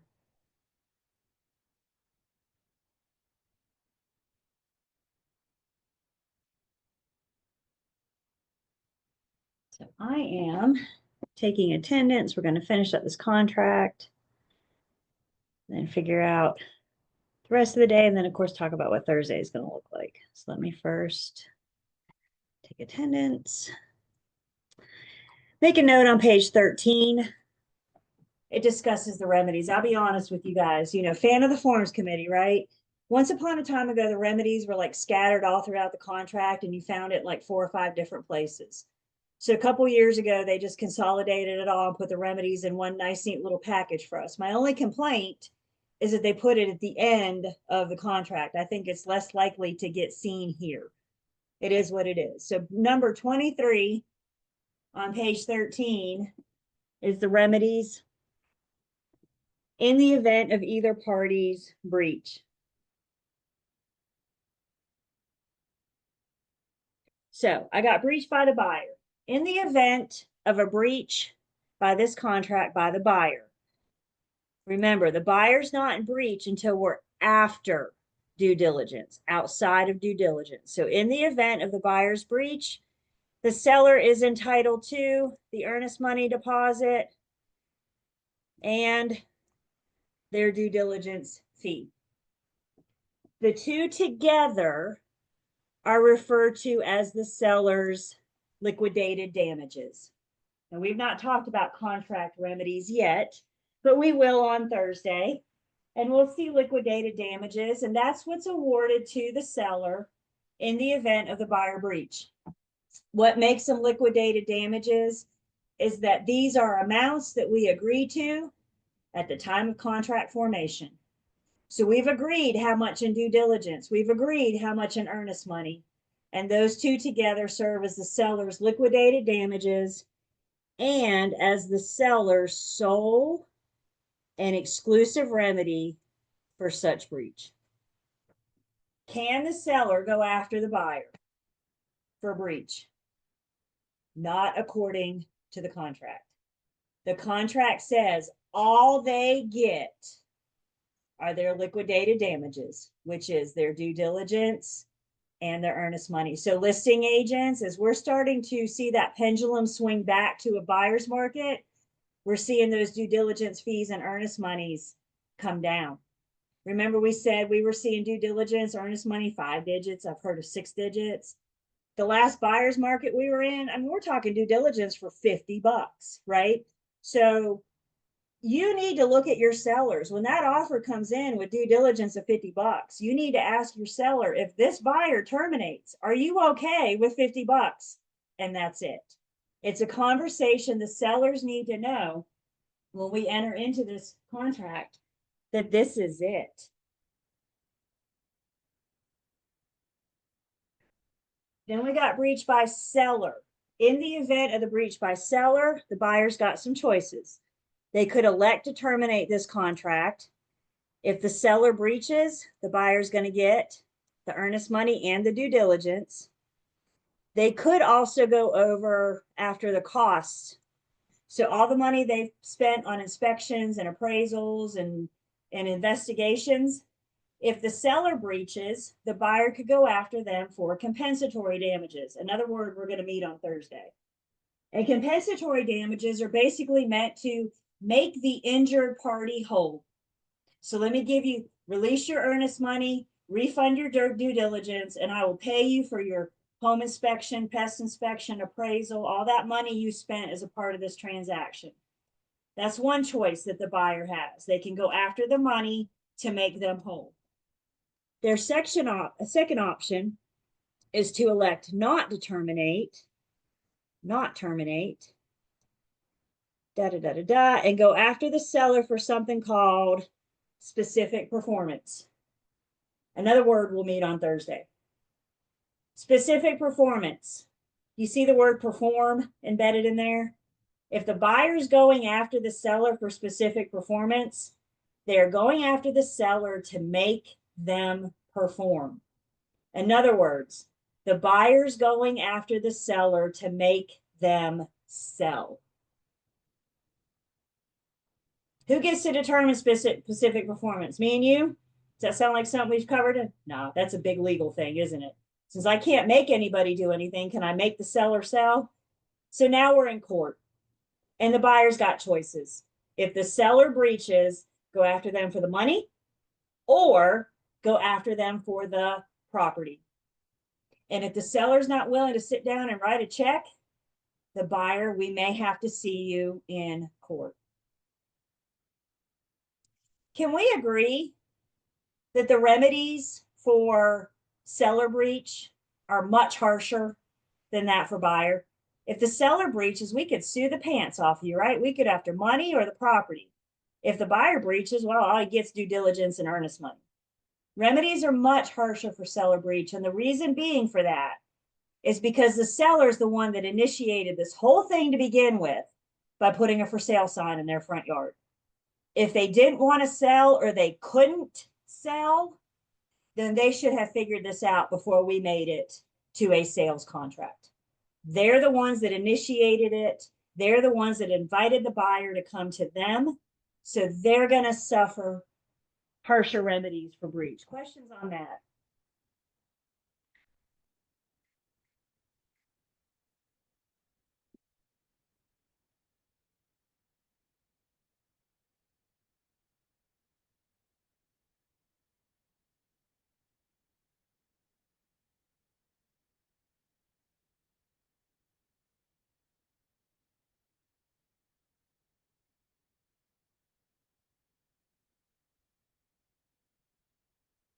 Then I have a place for buyer and seller to sign. Buyer on the left, seller on the right. You see here, I got a place for 2 buyers or 2 sellers. And then also if we have an entity buyer or an entity seller. So if you have more than 2 buyers or 2 sellers, I got a form for that. It's our additional signatures addendum. Bottom line, everybody that's on this contract listed on page 1 needs to sign the contract. So if you got more than 2 people, we're going to use the additional signatures addendum. We're going to get all those sellers and their spouses to sign, all the people that want to be on the deed, all the buyers. Technically speaking, where the parties sign is the end of the contract, the legally binding piece of it. The rest of it is just supplemental information to help the parties with the contract. So technically speaking, it ends here where the parties sign. We're going to make sure we remind them about wire fraud warning. We saw this in our agency agreements as well. Wire fraud in real estate is very big right now. So we want to make sure that we're protecting our buyers and sellers as they are wire transferring money to or from the closing attorney's office, making sure they're protected. And remember what we said, we're just going to go old school and tell them to pick up the phone and call the paralegal. We're not going to do wire transfer information via email. And then we have notice. How do we want to be notified? So I got a place for the buyers and sellers contact information, should you choose. And then I also have a place for us. Remember, the contract ended a page and a half ago. We are a supplemental piece of it. So confirmation of agency, notice, address, who is your agent, and how do you want to be communicated? Buyers on the left and sellers on the right. So remember our ings, we got the selling firm, and we have to disclose, is the selling firm acting as a buyer's agent, a seller sub-agent, or a dual agent? Then we're going to list the individual selling agent and check this box if they have been designated. So we have to have had our roles defined by this point so we know how we are, who we are in this contract. And then we go through that same little exercise on the right with the listing firm. The firm is acting as the seller's agent or dual agent. List the individual agent and whether or not they're acting as a designated dual agent. This is the only place that we belong. And the only reason why I'm here is so I can identify my role and tell you how I want you to communicate with me. Here's my phone number, here's my email, etc.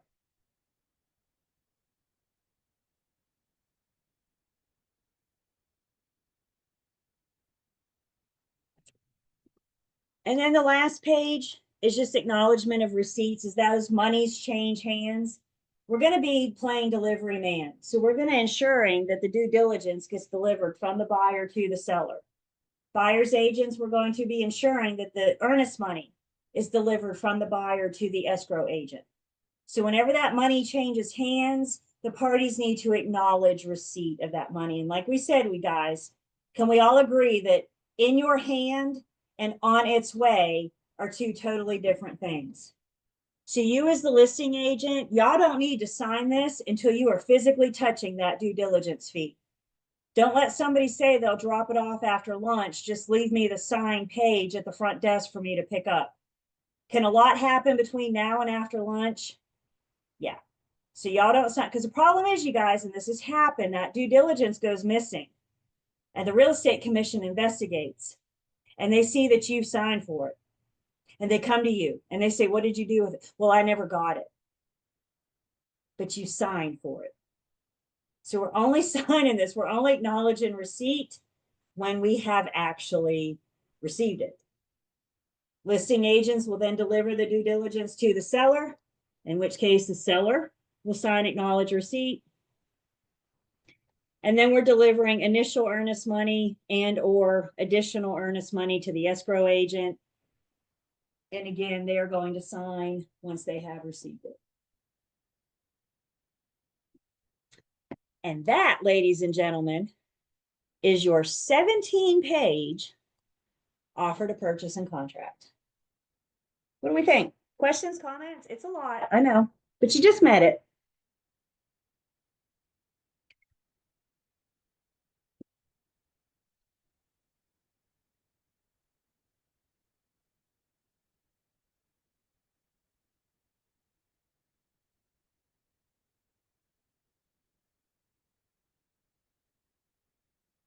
You got some helpful things. So if you will, turn with me to your book, page 138, 139, top of 140, 138, 139, top of 140. It talks about some of those more important provisions in the offer to purchase and contract.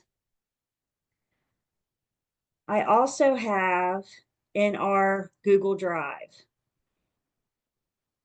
NC Realtors has provided us with an overview of the standard contract. So this is another explanation of things like when does it become a contract, earnest money, due diligence process. So it's kind of a supplement, financing, closing attorney. I do think this is a little easier than the 17-page contract. Now, everything you need to know isn't in this, but big things that you do need to know are in this, like contract formation and earnest money and due diligence. So I do suggest you taking a look at the overview that NC Realtors has provided us. And the other thing we've created for you is a rapid fire offer to purchase and contract. So you can see you have various questions from the contract, and then the second page are the answers. So again, helping you instead of sitting down reading the 17-page, I recommend the rapid fire. I recommend the thing from NC Realtors and the pages in your book. Keep it simple for now. I'm easing you in. Questions, comments?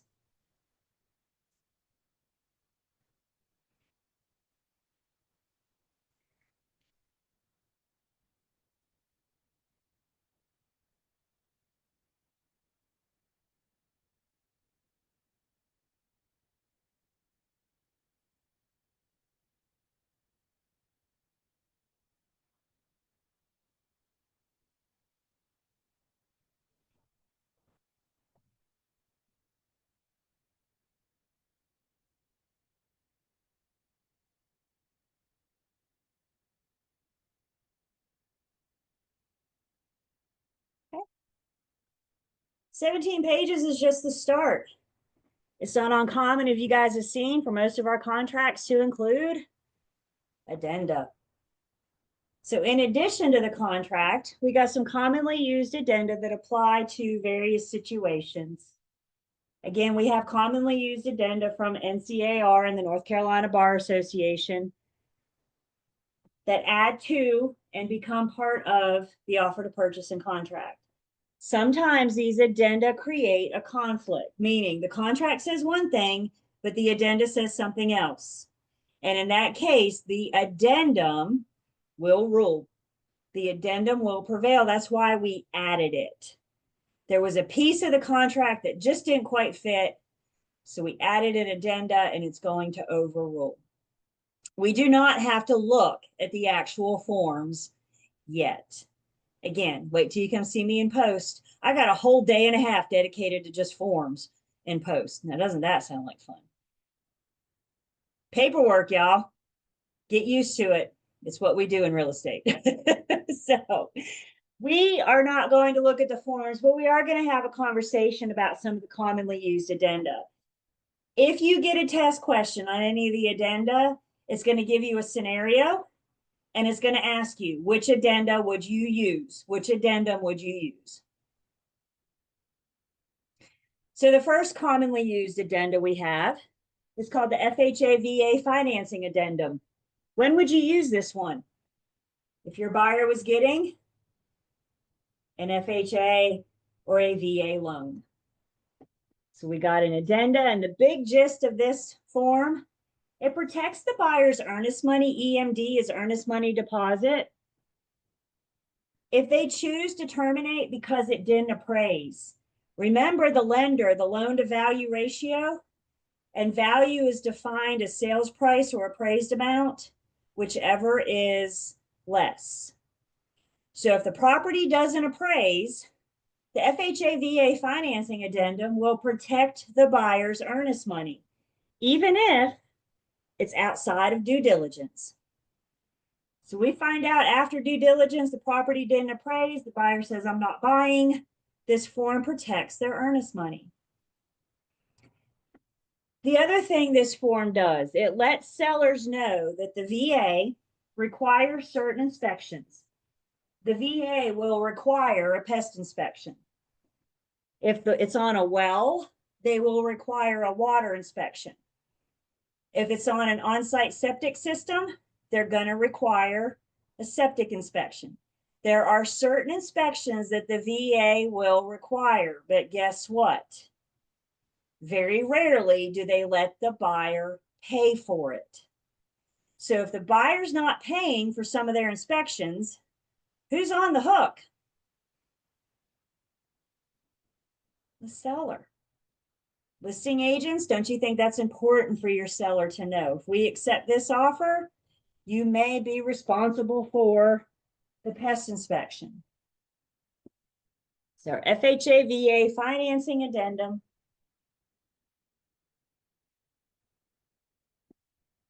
Two addenda, I'm going to roll into one here. Two addenda we use. I got a buyer possession before closing and a seller possession after closing. So with these addenda, they got to cover various situations. Either the buyer's moving in before the deed has recorded by agreement of the parties, or the seller is staying after the deed has been recorded. And in either of these situations, one party is acting as the landlord, the other party is acting as the tenant. If the buyer moves in before closing, they are renting for a couple days from the seller. If the seller's staying after closing, check it out. Today, you're the owner, the seller. 10 minutes from now, you're the tenant. Once that deed changes hands, seller possession after closing. So again, what both of them are addressing, one party's the landlord, the other party's the tenant. We have to make sure both parties are adequately insured. The landlord's going to have homeowners insurance. The tenant's going to have renters or tenants insurance for their stuff. And then it covers everything, other things too, like how much rent are we going to charge for? I mean, this is short-term use. So is it 3 days or 5, right? It's not long at all. So how much rent? Are pets allowed? Are both parties insured? Who's responsible for utilities, lawn care, that kind of thing?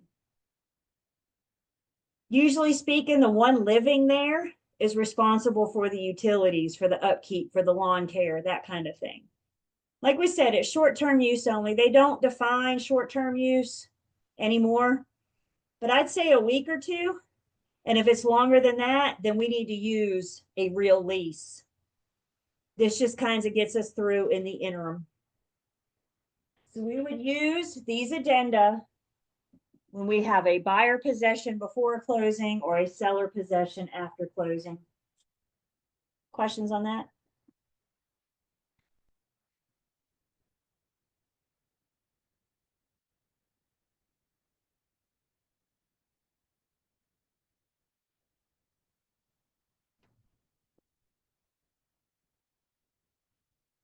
I don't know who names these forms.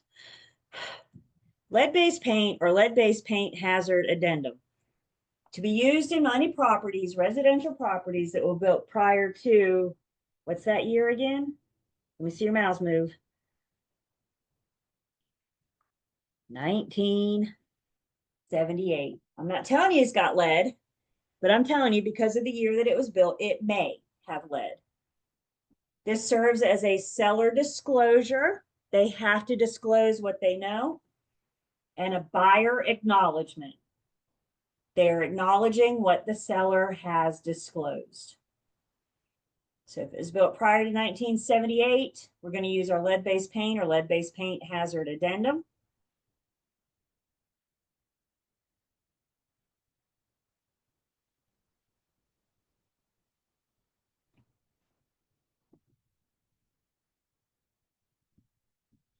Several times in the contract, we saw the additional provisions addendum. These are provisions that are common, but they're not common enough to make it to the contract yet. I'm going to say of all the addenda, the additional provisions one is probably the one that we use the most. If your buyer wants to put an expiration date on their offer, this offer is good until 5 p.m. on April 2nd, then we would use the additional provisions addendum. If there's a septic tank on the property, or if we need to perk the land to see if it will support a septic tank, then we have that in the additional provisions addendum. We said if there was a valid lease in place, then the buyer buys honoring that lease. And so the additional provisions addendum gives us rental information, income information, investment property, all the documentation that goes around this lease and this tenant. Any agreed upon repairs and or improvements. Hear me out.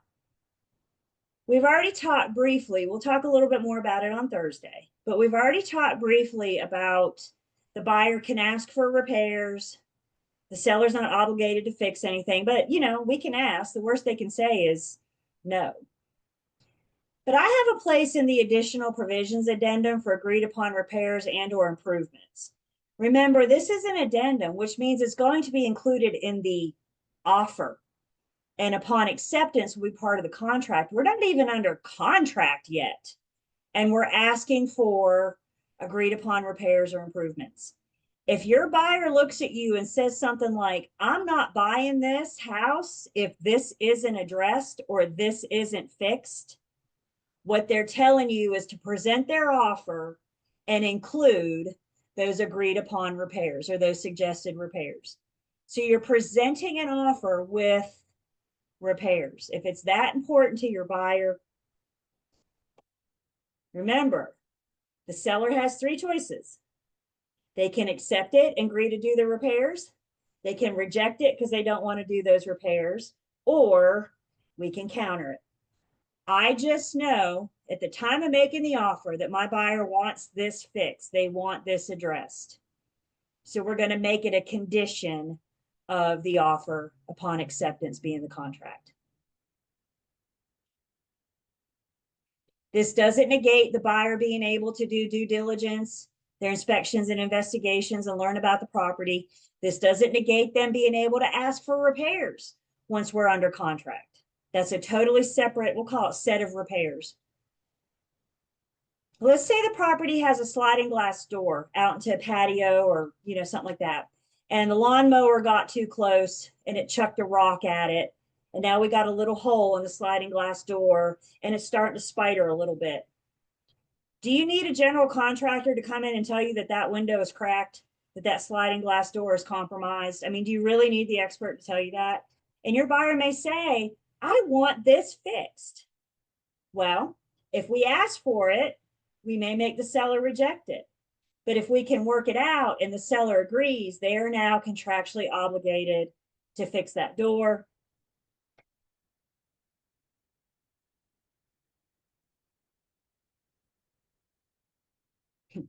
I used it once. There was a this nice playground out back.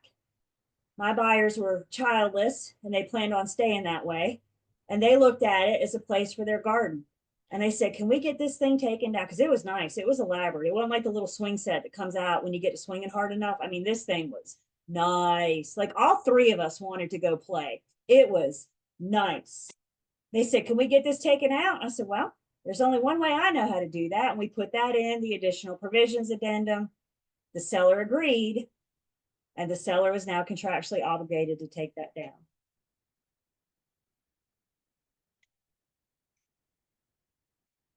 Yeah, Brittany. So is that not something that could be, I guess, wrote in after the due diligence period? This is just things prior to the contract, you know? We could have waited, right, until we were under contract and asking for repairs. But my buyers, that was part of their condition of making the offer. Like we don't want to deal with this. So before we ever form a contract, let's just see where we are. Yep. So this is happening at the time of offer versus under contract in our due diligence period. Yep. I had a post licensing student once. I find this so interesting when you guys come to me from different parts of the state, because we don't do things in this neck of the woods that people do in other necks of the woods, right? And it's really interesting to me. And I had a guy from post licensing once that was from the Fayetteville area. And I don't know what's going on in Fayetteville, but apparently many sellers in Fayetteville, when they go under contract, they stop lawn maintenance. Well, these contract periods could be 4 weeks, 5 weeks, 6 weeks. Y'all know what happens to a front yard that hasn't been mowed in 6 weeks? I don't know why they do that in Fayetteville, but evidently that's just what they do down there. So my guy in post licensing is already presenting offers that says agreed upon repairs, seller to maintain the lawn until closing. And I'm like, see, he's got it. He's got it figured out. He's got his market figured out. Remember, we're the experts of our market. So if you're a Fayetteville market, there's your little free tip for the day. If there's a manufactured or mobile home on the property, we're going to spell out the details of that in the additional provisions addendum. And if there's an outdoor pool or spa that's been winterized, we need those inspected, and we got to address that in the additional provisions addendum. So if the pool's been shut down for the year, it's going to have to be unwinterized so it can be inspected.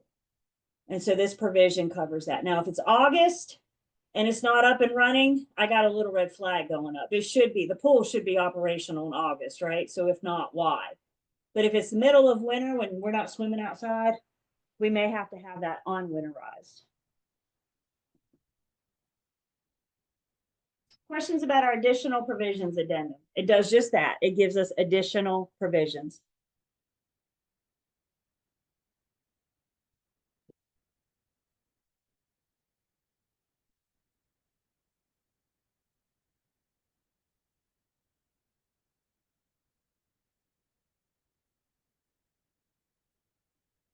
We have a form called an Owners Association Disclosure Addendum. This is when we're going to use to disclose the HOA information if the RPOS isn't required. The RPOS gives us a place to disclose HOA. One example of when the RPOS may not be required is new construction. So you're buying a new construction, there is no RPOS, but it's in an HOA. Don't we still need to get that Owners Association information out there? So we use this one, no RPOS, but it's still in an HOA. New construction is the best example.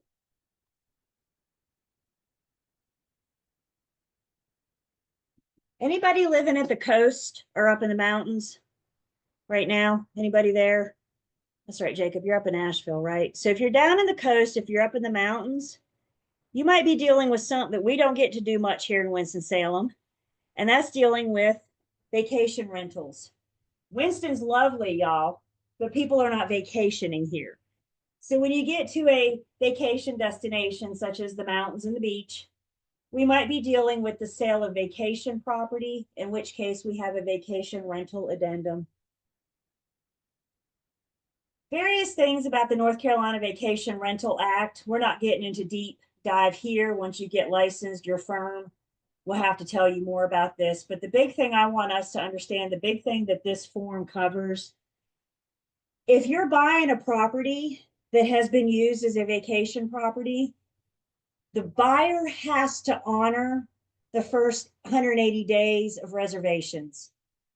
So those people that are on the books, you can't cancel their beach trip because you closed today and they were supposed to come down tomorrow, right? So you got to honor, once you buy, you got to honor reservations for the first 180 days. Now, if you're buying it to use it as a vacation rental property, then you have people in the books and you're good to go. But what's important is if you're buying for your own personal, like I'm buying my beach house for me, I need to be mindful of the fact that I can't do anything for the first 6 months, first 180 days. And again, that's to protect the renters. Would anybody want that phone call? You start packing for the beach and they say, oh, I bought the house last week and I'm not going to honor that vacation rental. I'm talking to somebody's supervisor, like, you know. So that vacation rental addendum, that protects the tenant in that situation. That's a big thing to know about that.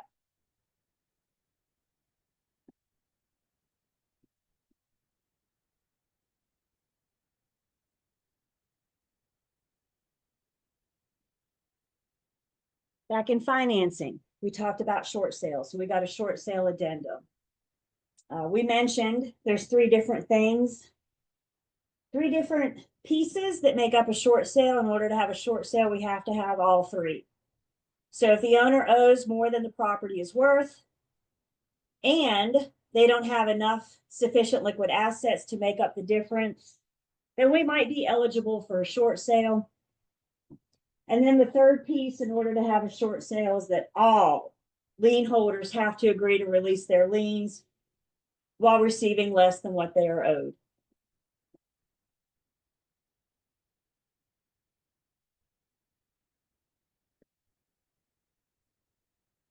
So the short sale addendum is letting everybody know that this is a potential short sale. I can't call it a short sale until we have the lien holders' approvals. The lien holders aren't even going to review it until we have a contract, until we are actually under contract.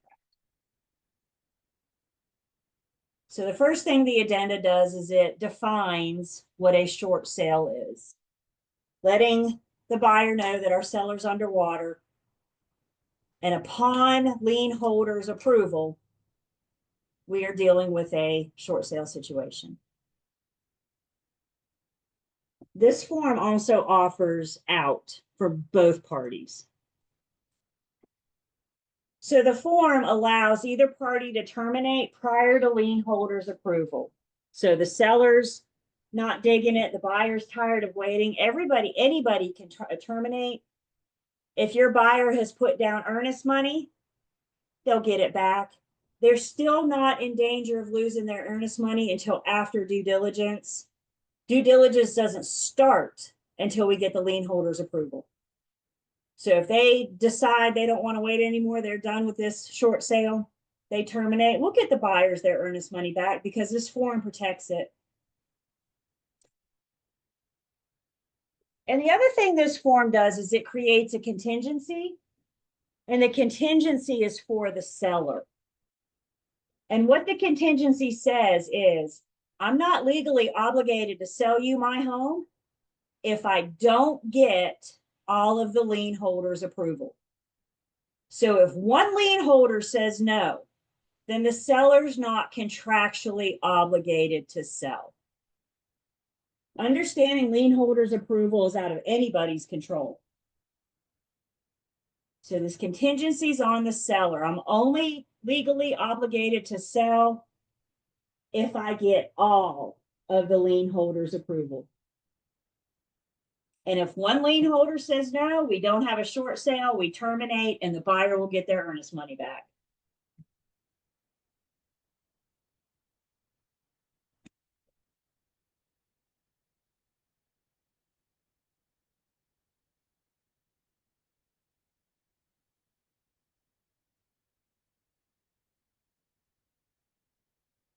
Interestingly enough, the other thing the short sale addenda does, hear my words, it could create multiple contracts, not offers, contracts. The lien holders want to review all possibilities. But because of the contingency, the seller's only obligated to sell to the one that gets the lien holder's approval. So we're going to have multiple contracts with a short sale. Y'all promise me when you get out in the real world and you deal with your first couple short sales, you're going to run to your bit. Promise me. These are definitely more complex. There's more working pieces. But luckily we have forms, we have BICs, we have access to attorneys to help us get through it. We will get through it.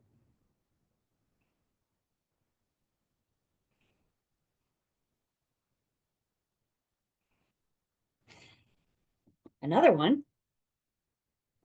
I have a backup contract addendum. This is what we're going to use when a buyer wants to make an offer on a property that's already under contract. Listing agents, which offers do we present to our sellers? Which ones? All of them. All of them. But Julie, what if we're under contract and I get another offer in? Do I have to present that to my seller? And the answer is yes. We present all. So that's exactly what's happening. We're under contract and we get another offer in. That other offer is going to include the backup contract addendum. The parties are going to negotiate to the terms, the dates, not the dates, the monies, the purchase price, due diligence, all that like they normally would. And if a contract is formed, that buyer will be placed in a backup position. And what that backup position does, it allows them, if the primary terminates for any reason, that backup buyer will automatically be moved into the primary position. Now, I'll tell you guys what's going to happen. We know Murphy's Law, right? So the second offer that comes in is going to be better than the first one. And your seller's going to say, well, let's just terminate the first one and accept the second one. Before we get carried away, remember we just saw remedies for seller breach. That buyer could sue them for money. They could go after specific performance. So before we start terminating contracts and accepting new ones, we need to make sure everybody understands the consequences of doing that. You can't just terminate without there being some kind of consequences. And you may be with an argumentative seller, in which case our best bet might be to encourage them to talk to their attorney so their attorney can spell out those legal ramifications of terminating this contract to accept another one. The backup buyer will put down earnest money. And if the backup never becomes the primary, they'll get their earnest money back. Nobody's in danger of losing their earnest money unless they terminate after due diligence. If there is a due diligence fee, it's not due until and if the backup becomes a primary. So this form is just covering those bases. Questions about any of our addenda? Commonly used.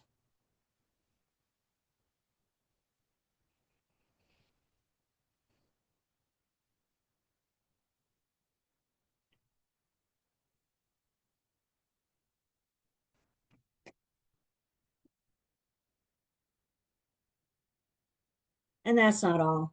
I got forms to handle our repair requests and negotiations. I got forms to handle negotiations. We got termination forms, termination without release of earnest money, termination with release of earnest money. Y'all, real estate is a forms industry, like it or not. Real estate is a forms industry.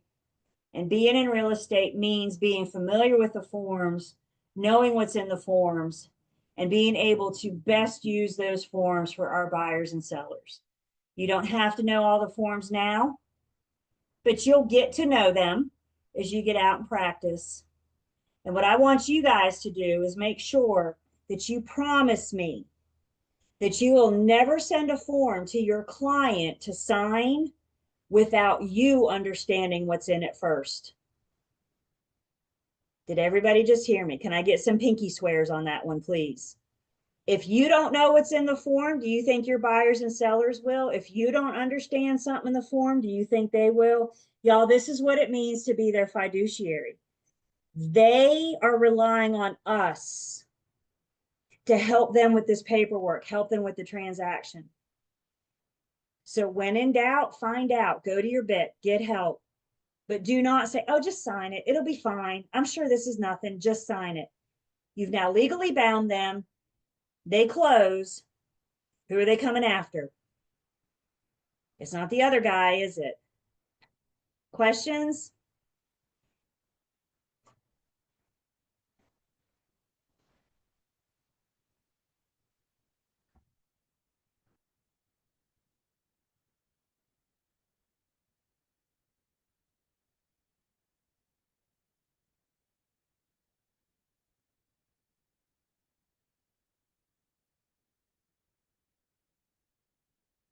So we've terminated an offer.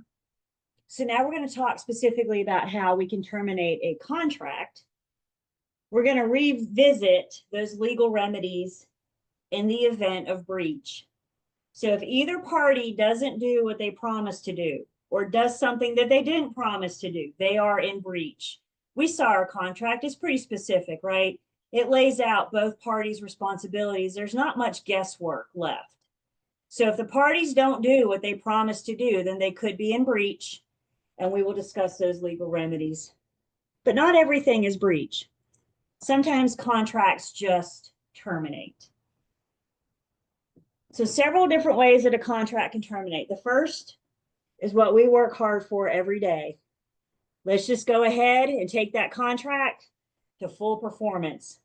If the contract's at full performance, that means it's closed. And once it's closed, both parties' duties and obligations to each other have been fulfilled. So let's get it to closing.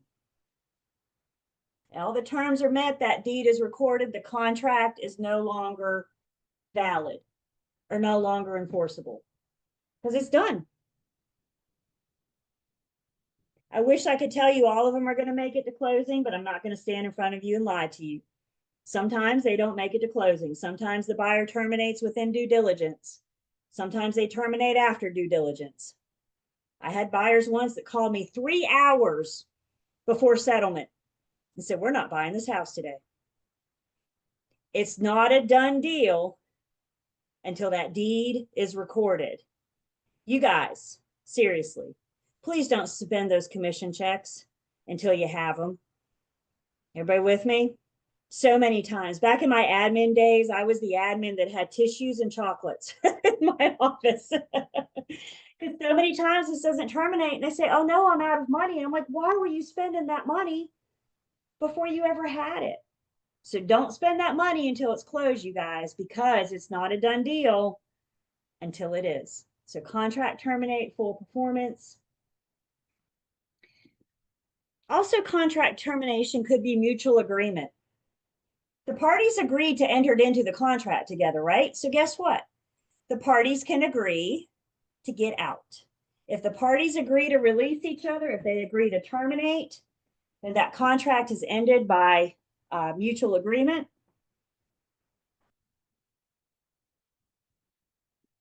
Also, something that can be mutually agreed upon is referred to as accord and satisfaction. So it's partial performance. I promised you I was going to deliver Whirlpool appliances. But Whirlpool is short right now, so I can't get you Whirlpool. I can get you Samsung. I promised you Whirlpool. If you accept Samsung, we've done accord and satisfaction. We didn't do what we promised, but you've accepted, we've agreed to it. If you say it's Whirlpool or bust, then we may have a delay. I can't make Whirlpool deliver, can I?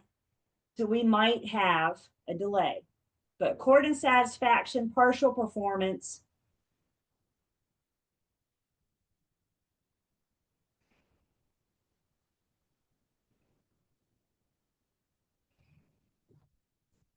Another thing that may terminate a contract, operation of law. If the judge takes the property, bankruptcy, foreclosure, adverse possession, eminent domain. If the judge takes the property, it's no longer the seller's to sell. Can you sell what's not yours? No. So if the judge, operation of law, takes the property, foreclosure, adverse possession, eminent domain, then that would terminate the contract. No fault of anybody.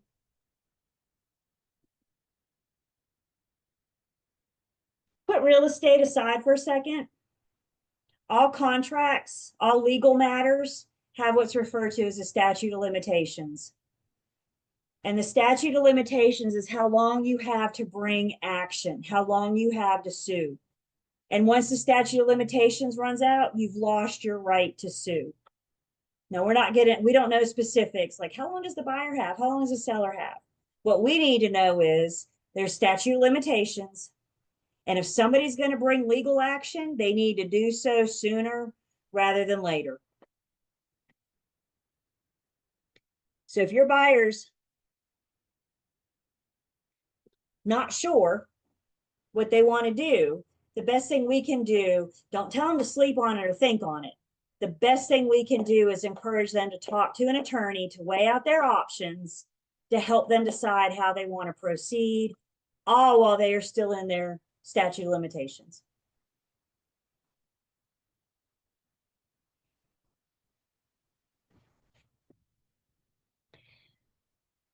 Another thing that could terminate a contract is impossibility to perform.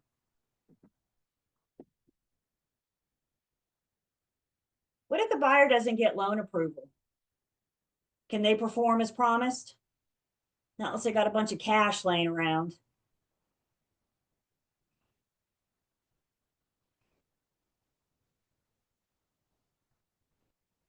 What if the seller can't convey clear marketable title? Then it's impossible for them to perform. Both parties' duties and obligations are spelled out. And if they can't fulfill those duties, then they could possibly be in breach. They couldn't perform the contract as promised. And remember what we said, you guys, there's a reason I keep saying this over and over and over again. What if either party dies? Is the contract in effect? I'm getting some thumbs ups. Yes.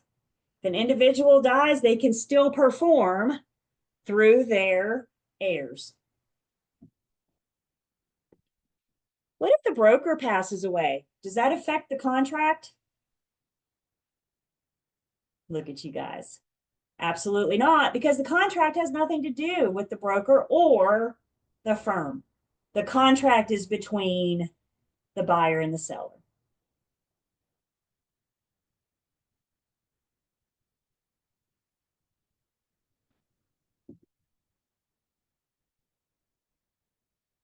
Questions?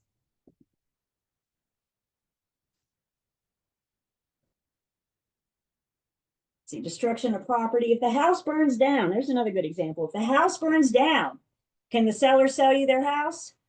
It's burnt to the ground. It's impossible for them to perform. If the seller can't convey, yes, they're going to suffer the consequences of breach. But what we're saying here is it's going to end the contract because they can't do as promised.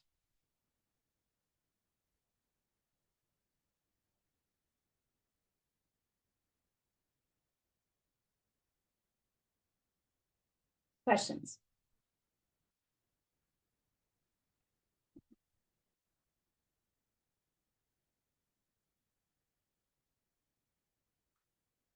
All right, let's see what we got. Thursday. Remember, I'm skipping a couple units for now. We'll pick up the nod, nod, wink, wink, important pieces at the end. We're skipping 9, 11, and wait a minute. I'm sorry, 9, 12, and 14 for now. And again, nod, nod, wink, wink. We'll pick up the important 2 or 3 pieces. So Thursday, we're going to finish 8. We're going to get through 10 pretty quickly. We get to put on our closing attorney's hat. And then we're going to get started on 11. And 11, we get to go to closing, which involves math. But here's the good news. It's our last math. Unit 11 has our last math. So we only have one more piece of math to go. One thing I would like to share. To help you guys get ready for Unit 11, I recommend, I got a worksheet in our Google Drive that's called Buyers and Sellers, Debits and Credits. Because the math that we're going to do in Unit 11 is we're going to figure out how much does your buyer have to bring to closing.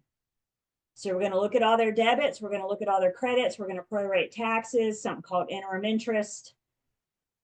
And then we're going to figure out how much your buyer has to bring to closing.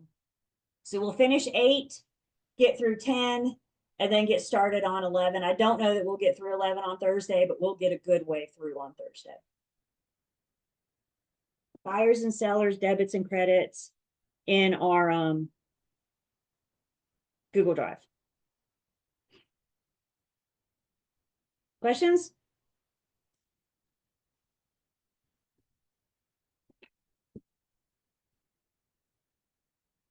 All right. Y'all have a good afternoon. Watch your calendars, watch your timelines. We committed? Are we devoted for the next few weeks? We're in April, y'all.